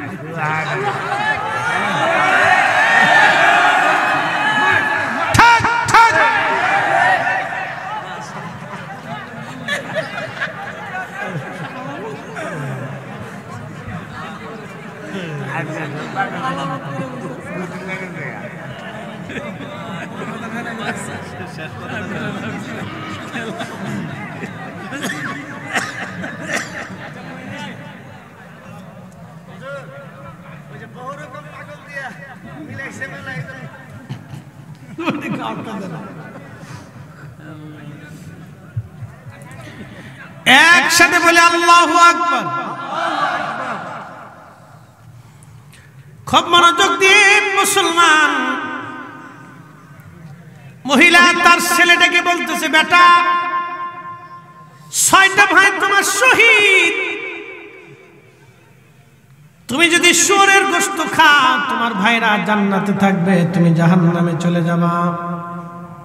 বেটারে সাবধান, শুয়োরের গোশত খাওয়া যাবে না। জাফরকে নবী বললেন, আমার জাফর উড়ে উড়ে যাওয়ার সময় আমার সালাম দিয়ে গেল। কেন? মুতার যুদ্ধ চলতেছিল সেই দিন। হযরত যায়েদ শহীদ হয়ে যাওয়ার পরে ডাক দিল, জাফর আপনি আসেন, কালেমার পতাকা ধরেন। নবীজির চাচাতো ভাই জাফর কালেমার পতাকা ধরলেন। এক হাতে পতাকা, অন্য হাতে তলোয়ার দিয়ে যুদ্ধ চালাচ্ছিলেন তিনি। যুদ্ধ করতে করতে 2 লক্ষ কাফেরের ভিড়ে দীর্ঘ সময় তিনি একা একা লড়াই করতেছিলেন, তলোয়ার চালাইতেছিলেন। কালেমার পতাকা জাফরের হাতে। কাফেররা হযরত জাফরের হাত তলোয়ার দিয়ে আঘাত করলো, হাত কেটে দ্বিখণ্ডিত হয়ে পড়ে গেল। আর এক হাত দিয়ে তলোয়ার কালেমার পতাকা চেপে ধরলেন। এক হাত দিয়ে লড়াই করতেছিলেন আর এক হাত কাটা ছিল, তখনও তিনি মাথা নত করেন নাই।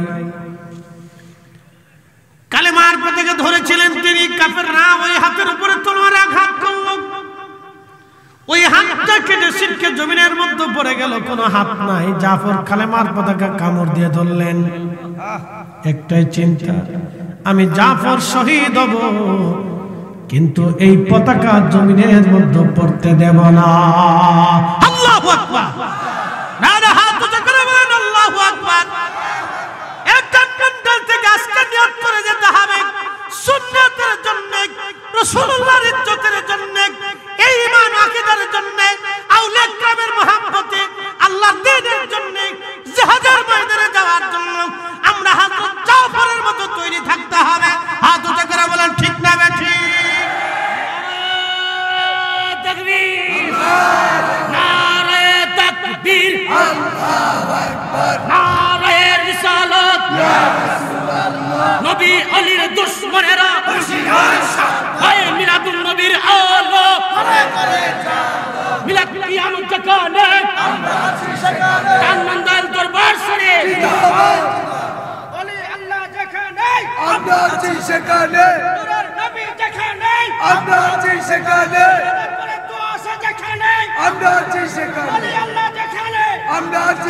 প্রিয় মুসলমান খুব মনোযোগ দিয়ে হযরত জাফর কালেমার পতাকা কামড় দিয়ে ধরলেন। ডাক দিয়েছে আব্দুল্লাহ বিন রাওয়াহা, আপনি আসেন, আমি জাফর শহীদ হতে চলেছি। আল্লাহর দ্বীনের কালেমার পতাকা জমিনে পড়তে দেয় নাই, বুকের মধ্যে চাপ দিয়ে ধরে, দাঁত দিয়ে কামড় দিয়ে ধরে রাখছে জাফর, যাতে এই কালেমার পতাকা মাটিতে পড়ে না যায়। আল্লাহর কাছে এত ভালো লেগেছে সেই দিন জাফরের একদিন। প্রিয় নবী বললেন, সাহাবীরা 2টা হাত কাফেররা কেটে ফেলেছে জাফরের, কিন্তু আল্লাহ আমার জাফরকে 2টা পাখা দিয়ে দিছে। ওই পাখা দিয়ে 8টা জান্নাতের যেখানে খুশি সেখানে আমার জাফর উড়ে উড়ে ঘুরে ঘুরে বেড়ায়। নবীজি বললেন, সাহাবীরা রে, আমার জাফর আমার সামনে দিয়ে উড়ে যাওয়ার সময় আমার সালাম দিয়ে গেছে, তোমরা দেখো নাই কিন্তু আমি নবী দেখছি। তোমরা দেখো নাই, আমি নবী দেখছি। জাফর আমাকে সালাম দিয়ে গেছে। এই জন্য শহীদ যারা হয় তারা জিন্দা। আল্লাহ বলছেন, ওয়ালা কিল্লা তাশউরুন, তোমরা সেটা বুঝো না, তোমরা অনুধাবন করো না। ইমাম সুয়ুতি শারহুস সুদূরের মধ্যে একটা ঘটনা লেখেন তিনি। বিশ্ববিখ্যাত বাদশা ছিলেন যিনি খলিফা হযরতে ওমর ইবনে আব্দুল আজিজ, যাকে মুসলমানের দ্বিতীয় ওমর বলা হয়। আল্লাহর কোরআন, রাসূলের সুন্নাহ, খুলাফায়ে রাশিদিন আল মাহদিন, তাদের মতে, তাদের অনুসরণে পৃথিবীর খেলাফত যিনি চালিয়েছিলেন তিনি হযরত ওমর ইবনে আব্দুল আজিজ এরপরে আর কোনোদিন পৃথিবীতে খেলাফত আসে নাই।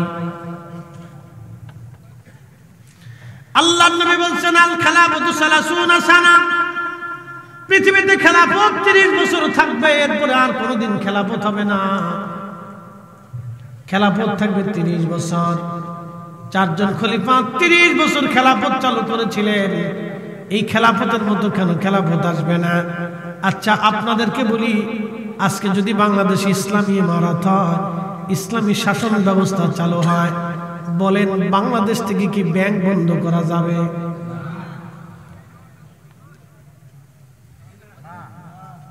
যারা বুঝবান আছেন তারা বলেন শিক্ষিত, ব্যাংকিং ব্যবস্থা বন্ধ করা যাবে? রপ্তানি আমদানি বন্ধ হবে? তাহলে ব্যাংকিং ব্যবস্থা বন্ধ হবে না, সুদ যাবে না, আর 100% ইসলামী আইন ব্যবস্থা চালু করা সম্ভব হবে। এই জন্য রাসূল বলেছেন আল খেলাফতু সালাসুনা সানা, এটা 30 বছর থাকবে, এরপর আর থাকবে না। এরপরে আমার মাহদি আবার পৃথিবীতে আসবে। আমার মাহদি হবে হাসানি হুসাইনি, হযরত হাসান এবং হুসাইনের সরাসরি রক্ত। বাবার নাম হবে আব্দুল্লাহ, আমার মাহদির নাম হবে মুহাম্মদ, পরিচিত হবে ইমাম মাহদি হিসেবে। আল্লাহর নবী বলেন 40 বছর ধরে মরুভূমিতে মরুদ্যানে ছাগল, উট, দুম্বা, ভেড়া চরাবে। পৃথিবীর কোন মাদ্রাসা আমার মাহদি পড়বে না, কোন স্কুলে পড়বে না, একটা অক্ষর কারো কাছ থেকে শিখবে না।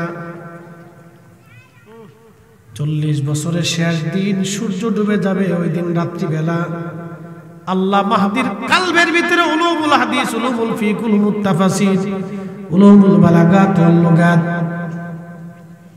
মান্তিক, ফাসাহাত, রাষ্ট্রনীতি, পররাষ্ট্রনীতি, যুদ্ধনীতি, সমাজনীতি, এমনকি পৃথিবীর এমন কোন বিদ্যা নাই যেটা হযরত মাহদির কালবের ভিতরে আল্লাহ ঢুকায় না দিবেন। এক রাতে আল্লাহ তাকে পৃথিবীর শ্রেষ্ঠ জ্ঞানী বানায় দিবে। একবার জোরে বলা যাবে কি মারহাবা?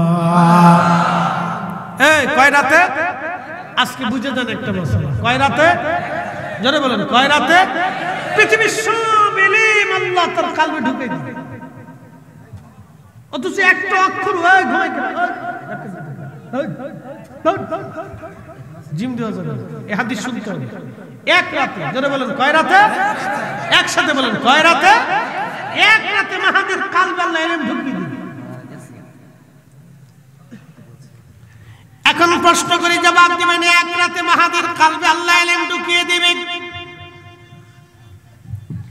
এক রাতে যদি ইলম আল্লাহ ঢুকিয়ে দেয়, মাহদি দিয়া নবী না নবী দিয়া মাহদি? কথা বুঝেন নাই? বলেন মাহদি দিয়া কি নবী না নবী দিয়া মাহদি? মনোযোগ দিয়েন। আমার রাসূলের নসল আসার কারণে মাহদির ইজ্জত আল্লাহ এত বাড়াবেন। আহা, যে মাহদির কালবে আল্লাহ এক রাতে যদি ইলম ঢুকায় দেন, তাহলে আমার রাসূল কত বড় ইলমওয়ালা ছিল।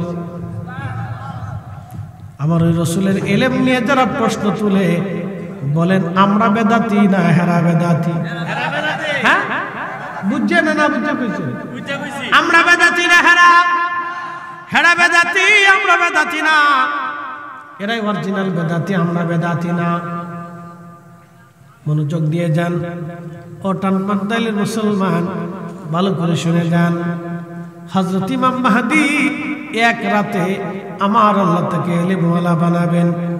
এত বড় ইলমওয়ালা আল্লাহ তারে বানাবেন যে ওনার মতো ইলমওয়ালা পৃথিবীতে আর একজন তখনও থাকবে না। আল্লাহর নবী বললেন আমার মাহদি সারা পৃথিবীতে এমন ভাবে কালেমার পতাকা উড়াবে, যেইভাবে আমি দ্বীন ও মিল্লাত প্রতিষ্ঠিত করেছি, ইসলামী হুকুমত আমি কায়েম করেছি, আমার মাহদি একই রকম ভাবে দ্বীন ও মিল্লাত কায়েম করবে। এমন ভাবে সারা পৃথিবীতে ইনসাফ প্রতিষ্ঠিত করবে আমার মাহদি। ও আমার উম্মতেরা, তোমরা শুনে যাও, ওই সময় একটা আনার ফল দিয়া সারা গ্রামের মানুষ একটা আনার ফল খেয়ে শেষ করতে পারবে না। একটা গভীর দুধ সারা গ্রামের মানুষ একটা গাভীর দুধ খেয়ে শেষ করতে পারবে না। এত পরিমাণে আল্লাহ বরকত দিয়ে দিবে।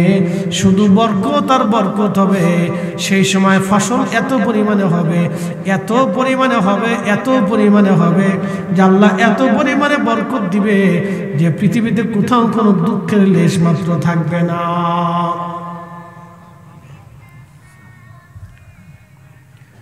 বন্ধু আমার, আমি আর এইদিকে বাড়াবো না, খুবই মনোযোগ দিয়ে কথাগুলি শুনে যান। হযরতে আল্লাহর নবী বলতেছেন, ওই মহিলা তার ছোট্ট বাচ্চাকে ঘরের মধ্যে নিয়ে বললেন, বেটারে আমার 6টা বাচ্চা শহীদ হয়ে গেছে, সবাইরে 2 বছর করে দুধ পান করাইছি, তুমি আমার ছোট্ট সন্তান। বেটা তুমি দুর্বল হয়েছিলা, পুষ্টিহীন ভাবে তুমি জন্মগ্রহণ করেছিলা, তোমার শরীরের পুষ্টি বাড়ানোর জন্য আমি মা তোমার 4টা বছর ধরে আমার দুধ পান করিয়ে বড় করেছি। আমার 6টা সন্তান নেই, 2 বছর দুধ পান করিয়েছি, আর আমার 4টা সন্তান, তুমি একটা মাত্র সন্তান, সবার ছোট, পুষ্টিহীন জন্ম নিয়েছিলা। তোমার শরীরের পুষ্টির জন্য আমি মা তোমার 4টা বছর দুধ পান করিয়েছি। সবার কাছে আমার হক যেমন, তোমার কাছে আমার হক বেশি। আমি মা হয়ে বলতেছি, বেটারে কিয়ামতের ময়দানে তোমার ভাইরা আল্লাহর আরশে আল্লাহর নিচে তারা থাকবে, কারণ তারা শহীদ। তাদের জায়গা হবে আরশে আল্লাহর নিচে। বেটা বাচ্চার কথা শুনিয়া হারাম খাইয়া তুমি জাহান্নামে যাও না। আমি মা চাই আমার বাকি সন্তানদের সঙ্গে তুমি জান্নাতে চলে যাও। ছেলেটা ডাক দেয়া বলতেছে, মা ভুল বুঝবেন না গো মা, আমি ভাবছিলাম আপনি গোপনে নিয়ে এসে আমাকে শুয়োরের গোশত খাওয়ার জন্য আপনি আমাকে অনুরোধ করবেন, আমার বুঝাবেন যাতে আমি শুয়োরের গোশত খাই। মারে আমার চোখের সামনে 6টা ভাই শহীদ হয়ে গেছে। ও মা, আমার 6টা ভাই জান্নাতে চলে গেছে, আমার জীবন চলে যাবে, শুয়োরের গোশত খাবো না। আমিও চাই আমার 6টা ভাইয়ের সঙ্গে আমি জান্নাতে চলে যাব। একবার জোরে বলা যাবে কি আল্লাহু আকবার। ইমান দেখছেন, ইমান কত কঠিন, ইমানের অধিকারী তারা, কত কঠিন ইয়াকিনওয়ালা ছিল, ইয়াকিনওয়ালা, দৃঢ় বিশ্বাস ছিল সেই দিন। আপনি কল্পনা করতে পারবেন, বাদশার সামনে মাথা নত করেনি, ভাই শহীদ হয়ে গেছে, তিলে তিলে তিলে তিলে নির্মম ভাবে হত্যা করেছে, কেটে কেটে কেটে কেটে টুকরা টুকরা করা হয়েছে।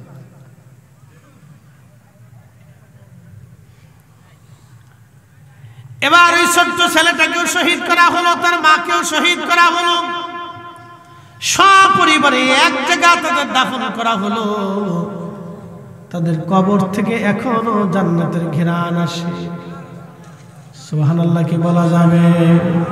আল্লাহ আল্লাহ আল্লাহ।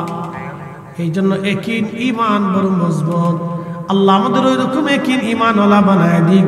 সকলে আওয়াজ তুলে জোরে বলেন আমিন। আল্লাহুম্মা সাল্লি আলা সাইয়্যিদিনা মাওলানা মুহাম্মদ ওয়া আলা আলি সাইয়্যিদিনা মাওলানা মুহাম্মদ রাহমাতুল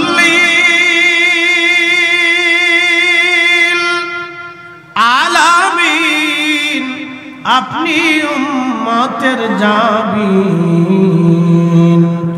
গুনাহগারের অতি আপনজন। আল্লাহর নবী, নূরের নবী, আপনি নবী আমার জীবনের জীবন। আল্লাহর নবী, নূরের নবী, আপনি নবী আমার জীবনের জীবন। আপনি আমার জীবন সাথী, অন্ধকার কবরের বাতি। আপনি সারা বাঁচে না জীবন। আল্লাহর নবী নূরের নবীও আপনি নবী আমার জীবনের জীবন।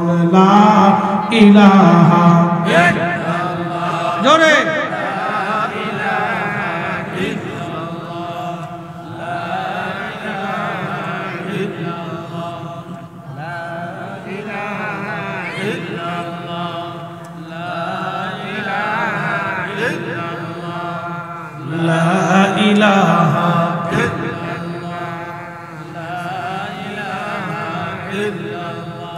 আসিয়া বলে আল্লাহ আল্লাহ, ফেরাউন দিছে কত জালাম।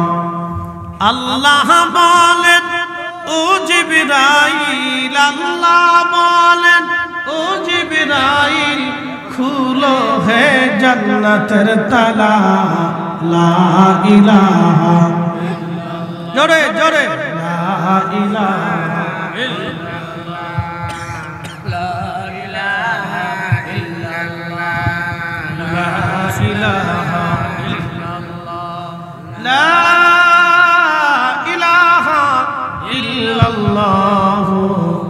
মুহাম্মাদুর রাসূলুল্লাহ সাল্লাল্লাহু আলাইহি ওয়াসাল্লাম।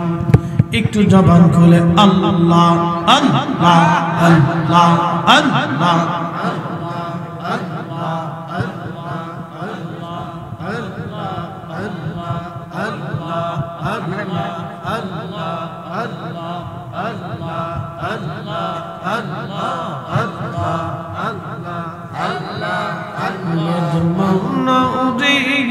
ডুবলো বেলা দেখনা চাহিয়া। আল্লাহ আল্লাহ পারের ডাক পড়িলে পর পারের ডাক পড়িলে পার হবি তুই কি দিয়া, পার হবি তুই কি দিয়া। ডুবলো বেলা দেখনা চাহিয়া। আল্লাহ আল্লাহ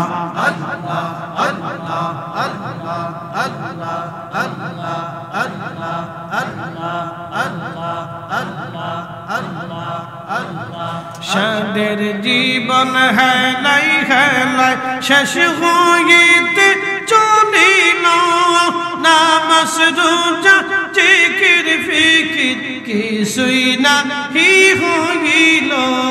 রং তামা সেই দিন কাটাইলা, রং তামা সেই দিন কাটাইলা।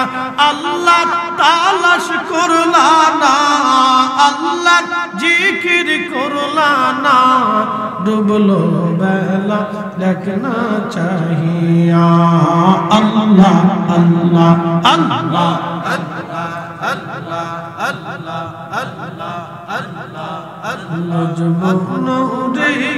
ডুবলো বেলা দেখনা চাহিয়া। আল্লাহ আল্লাহ পারের ডাক পড়িলে পর পারের ডাক পড়িলে পার হবি তুই কি দিয়া, পার হবি তুই কি দিয়া। ডুবলো বেলা দেখনা চাহিয়া। আল্লাহ আল্লাহ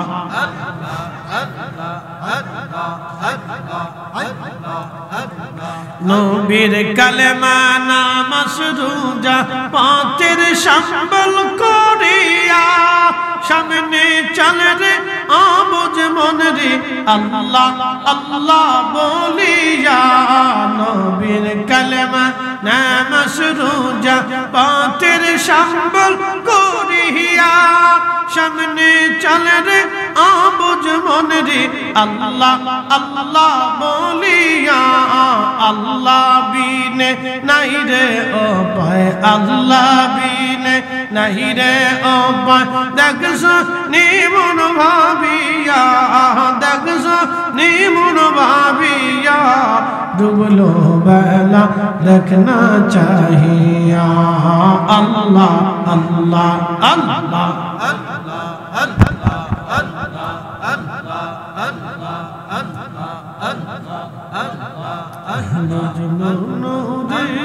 দুলো বেলা দেখনা চাহিয়া আল্লাহ আল্লাহ আল্লাহ আল্লাহ আল্লাহ আল্লাহ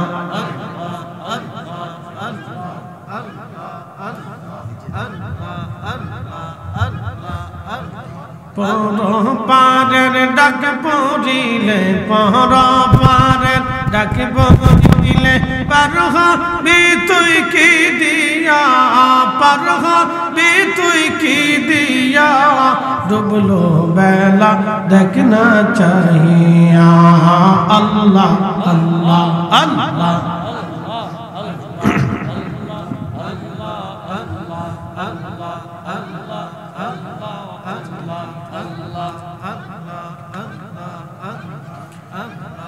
لا إله إلا الله محمد رسول الله صلى الله عليه وسلم একসাথে জোরে বলেন না মারহাবা। এখন আমি মূল আলোচনা সেই কোরআনের শেষ দিকে চলে যাচ্ছি। ইয়া আইয়ুহাল ইনসান, হে মানব জাতি, মা গররাকা বিরব্বিকাল কারীম, কে তোমাকে আল্লাহ থেকে জুদা করে দিল? কিসে তোমাকে আল্লাহ থেকে জুদা করলো? আল্লাযী খালাকাকা ফাসাওয়াকা ফাআদালাক,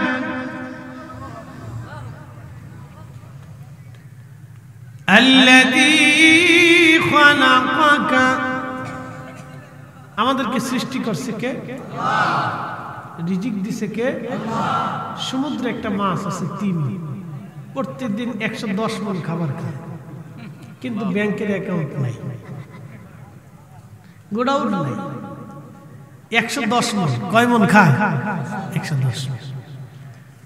একটা তিমি না, লক্ষ লক্ষ তিমি সারা সাগরে ঘুরে ঘুরে বেড়ায়। লক্ষ লক্ষ তিমিরে কোটি কোটি মণ খাবার প্রত্যেক দিন যিনি খাওয়ায়, একসাথে বলেন সেই মালিকের নাম কি? আমাদেরকে যিনি খাওয়ান তিনি কে? যদি আল্লাহর উপরে ইয়াকিন থাকে তাহলে শুধু ঘুষ খাওয়া যাবে না, ঠিক কি না? কিন্তু দুঃখের বিষয় হলো সত্য ওয়াজ যারা করে, ওয়াজ যারা দেয় তারা মধ্যবিত্ত, ওয়াজ যারা শুনে তারা মধ্যবিত্ত এবং গরিব। আমার দেশের সচিব, এফসি, এসপি, উপসচিব, ডিসি, সেনাপ্রধান, পুলিশ প্রধান, রাষ্ট্রপ্রধান, এরা ওয়াজ শুনে না, ওয়াজে তারা বসে না, ওয়াজ তারা দেয়ও না, তারা বুঝেও না, শুনেও না। এরা যদি ওয়াজ শুনতো, ওয়াজ দিত, ওয়াজ বুঝতো, তাহলে আমার দেশের দুর্নীতি চুরি চাপটামি থাকতো না। কথা কন না কেন? সব বন্ধ হয়ে যেত, অটোমেটিক বন্ধ হইত। কিন্তু কোন সচিবের জীবনে দেখবেন না যে ওয়াজে বসে। উপসচিব আজকে দেখলাম সেনাবাহিনী উপসচিবের বাসায় থেকে কোটি কোটি টাকা পাচ্ছে। কি চলেছে? হ্যাঁ চলেছে।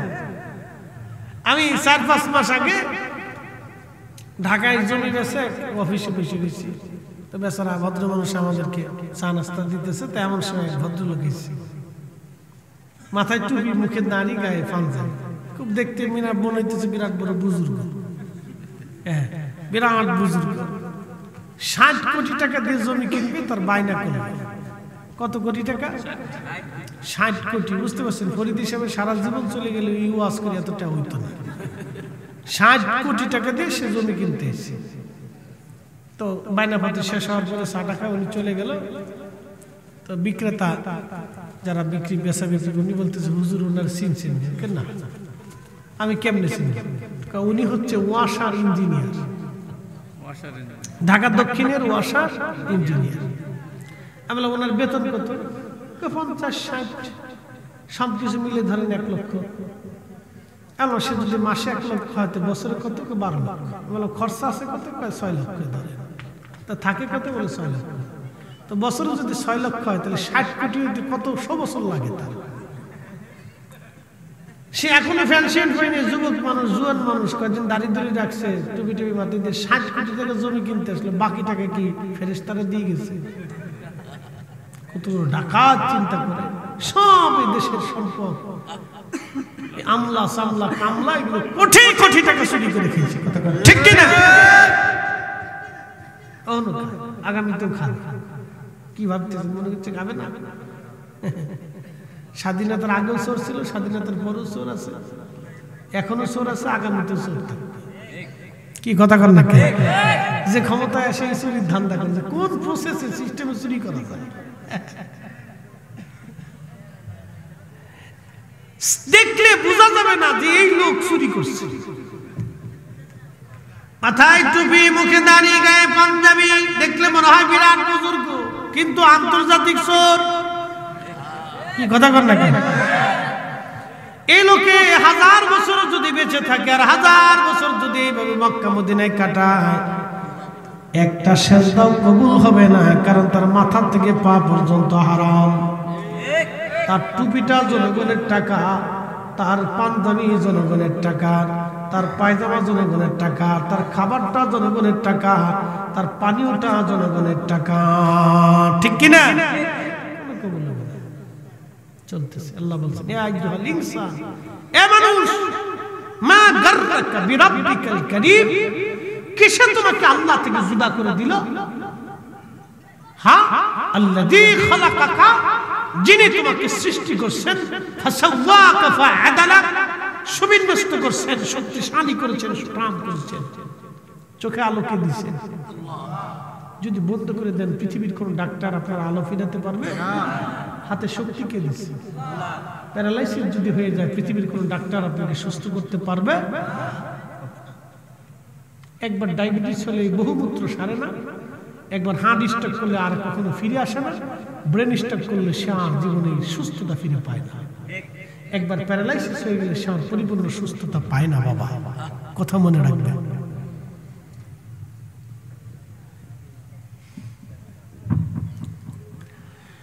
الذي خلقك فسواك فعدلك في أي صورة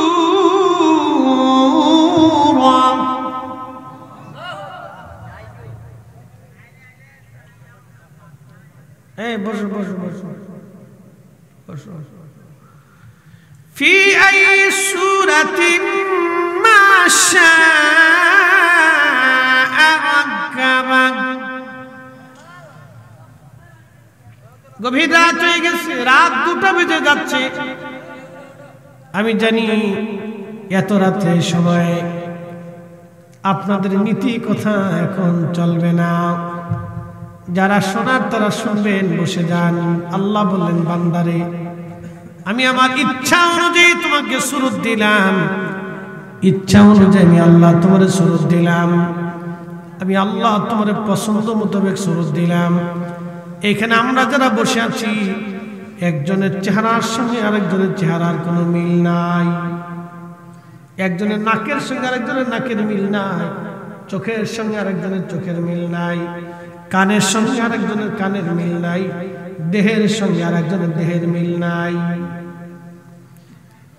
ফি আইয়ি সূরাতিন মা শাআ রাক্কাবাক, আমি রব যেইভাবে তোমার সুরত চেয়েছিলাম সেইভাবে তোমার সুরত দিয়েছি, তোমার যা যা প্রয়োজন আমি আল্লাহ দিয়ে দিলাম। কাল্লা বাল তুকাযযিবুনা বিদ্দীন ওয়া ইন্না আলাইকুম লাহাফিজিনা কিরামান কাতিবিনা يعلمون ما تفعلون। খবরদারি করার জন্য আমার রব 2 কাঁধে 2 জনকে বসায় রেখেছেন, সময়ে সময়ে চোখে চোখে চোখে চোখে ইশারায় ইশারায় সব কিছু তারা লিখে লিখে রাখতেছে। উপায় নাই রে, উপায় নাই রে, উপায় নাই, উপায় নাই।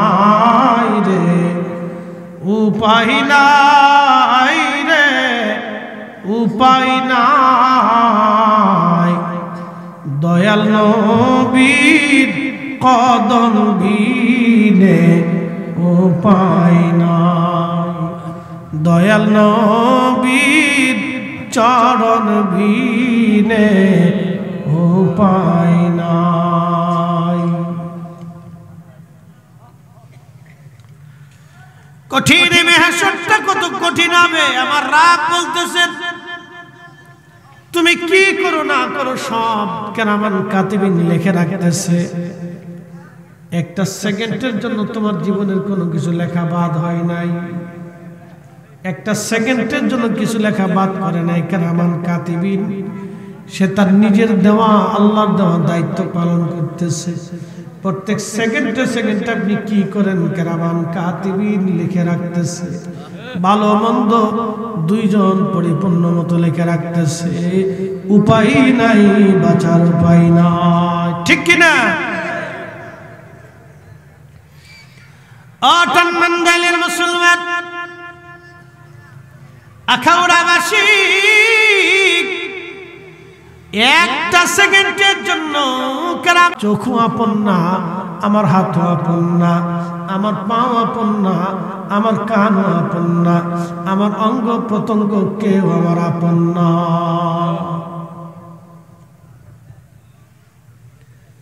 সবে সেদিন পার মেহেশরের মাঠে আল্লাহর বান্দা বলবে রাব্বি সন্তানের জন্য আর বিবির জন্য মোহে পড়ে আমি অন্যায় করেছিলাম, আল্লাহ যদি আপনি আমার সুযোগ দিয়ে দেন তাহলে আমার সন্তানদেরকে ডেকে আমার কিছু গুনাহের জিম্মাদারি তাদের মাথায় দিয়ে দিব।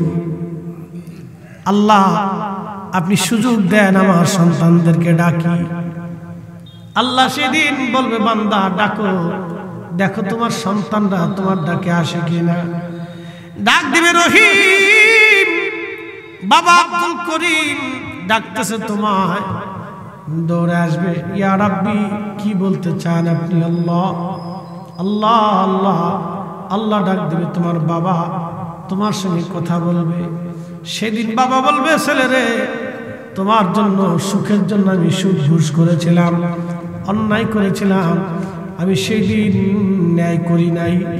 বেটারে আজ আল্লাহর দরবারে আদালতে মামলায় হেরে গেছি, জাহান্নামে চলে যাচ্ছি, অনেক গুনাহ জমা হয়ে গেছে। বাবারে তোর সুখের জন্য অনেক কিছু করেছিলাম, কিছু গুনাহ তুমি আজ তোমার জিম্মায় নিয়ে যাও। ছেলেকে বাবা বলবে বেটা আমার কাছ থেকে কিছু গুনাহ তুমি নিয়ে যাও, এই গুনাহ তুমি নিয়ে আমার গুনাহটাকে একটু হালকা করে দাও। সেই দিন ছেলেটা ডাক দিয়ে বলবে আব্বা জান বাবাজি গুনাহ করছেন আপনি, জিম্মাদারি নিব আমি তা হয় না বাবা। সন্তান হিসেবে আমার দায়িত্ব হক ছিল আপনার কাছ থেকে কিছু পাওয়া, আপনার দায়িত্ব ছিল আমাকে লালন পালন করা বাবা। সুদের কারবারি ঘুষের কারবারি অন্যায় করে জমি জমা করার জন্য তো আমি বলি নাই আব্বাজান। কেন করেছিলেন আপনি? ওই দায়ভার আমি নেব না আব্বা। আপনার গুনার জিম্মাদারি আপনি নিয়ে যান, আপনার গুনার জিম্মাদারি বাবা আমি নিতে পারবো না। আমি নিজের চিন্তায় পেরেশান হয়ে আছি, আমার এত পরিমাণে গুনাহ জমছে, আমার গুনাহ নিয়ে আমি চিন্তিত বাবা। আপনার গুনার জিম্মাদারি আমি নিতে পারবো না, ক্ষমা করবেন বাবা। চললাম। ছেলে চলে যাবে, বাবা দাঁড়ায় কাঁদবে বলে রাব্বি আমার মেয়েটা এখনো আছে। ডাক দিবে আব্দুল করিমের মেয়ে রহিমা বেগম, দৌড়ে আসবে। আব্বা ডাক দিবে মা রে তোমাদের সুখের জন্য কত অন্যায় করেছিলাম, বেটি আমার, কন্যা সন্তান আমার, আজকে কিছু হলেও তুমি আমার গুনাহগুলি নিয়ে আমার হালকা বানাও। মেয়েটা ডাক দিয়ে বলবে আব্বা জান আমি আপনার কন্যা সন্তান, আপনার দায়িত্ব ছিল আমাকে আমার ভরণ পোষণ দেওয়া। বলে বেটি রে তোমার শ্বশুর বাড়ি থেকে শুরু করে তোমার জীবনের সব চাওয়া পাওয়া আমি পূরণ করেছি, আজকে কিছু গুনাহ নিয়ে আমার গুনাহ হালকা করে দাও। তখন সেই দিন সন্তান ডাক দিয়ে বলবে বাবাজি ক্ষমা করবেন, নিজের পাপের চিন্তায় পেরেশান হয়ে আছি, আপনার গুনাহের জিম্মাদারি আজ আমি নেব না। ছেলে চলে যাবে, মেয়ে চলে যাবে, স্ত্রী ডাক দিবে, বিবি রে সুখের জন্য কত কষ্ট করেছি, পরিশ্রম করেছি, হালাল হারাম বাসি নাই, আল্লাহর দরবারে আজ আসেনি। বিবি রে কিছু গুনাহের জিম্মাদারি তুমি আজ নিয়ে আমার হালকা বানায় দাও। বিবি ডাক দেয় বলবে, স্বামী রে বিবাহের সময় আপনার শর্ত ছিল সম্মানজনক ভরণ পোষণ দিয়া, অর্থ করে দিয়া, দেড় মোহর দিয়ে আপনি আমার বিয়ে করেছেন, আপনার সংসার আমি করেছি, আপনি আমার সংসার করেছেন। হালাল হারাম আমার বিষয় ছিল না, হালাল হারামটা আপনার জিম্মায় ছিল। স্বামী আপনার গুনাহের জিম্মাদারি আজ আমি নিতে পারবো না, ক্ষমা করে দেন, চললাম, নিজের পাপের চিন্তায় পেরেশান আছি। ছেলে নাই, মেয়ে নাই, বিবি নাই, সবাই চলে গেল। আল্লাহ ডাক দিবে, বান্দারে তোমাকে কি আমি সতর্ক করি নাই? ইয়া আইয়ুহাল্লাযীনা আমানু লা তুলহিকুম আমওয়ালুকুম ওয়ালা আওলাদুকুম আন যিকরিল্লাহ।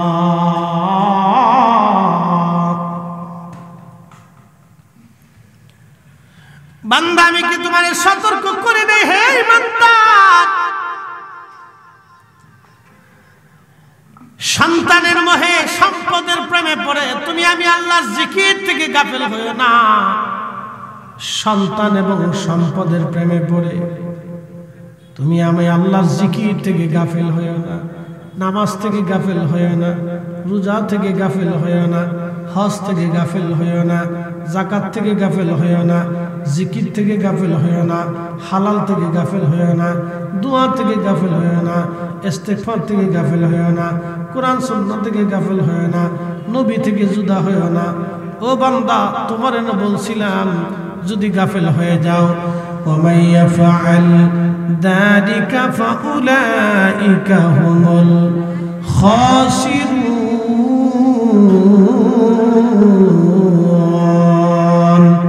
একবার জোরে বলা যাবে কি আল্লাহু আকবার। জিন্দেগি তোর যাইরে ফাঁকি দিয়া রে সোনার জিন্দেগি তোর যাই ফাঁকি দিয়া। ও আদম রে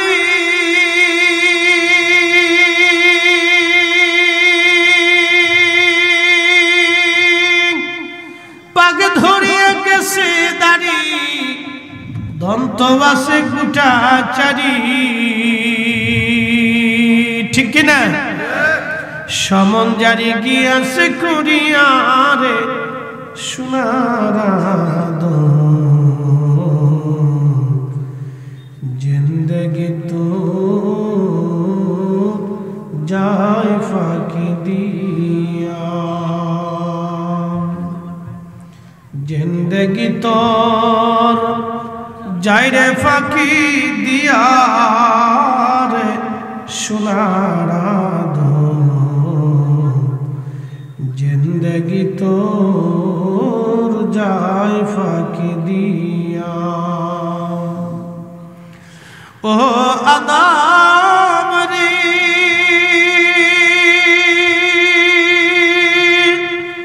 পাগ ধরে কামিনীর কোলেতে কাল ঘুমেতে রইলি তুই, সারা নিশি কাটাইলি তুই ঘুমাইয়া ঘুমাইয়া রে সোনার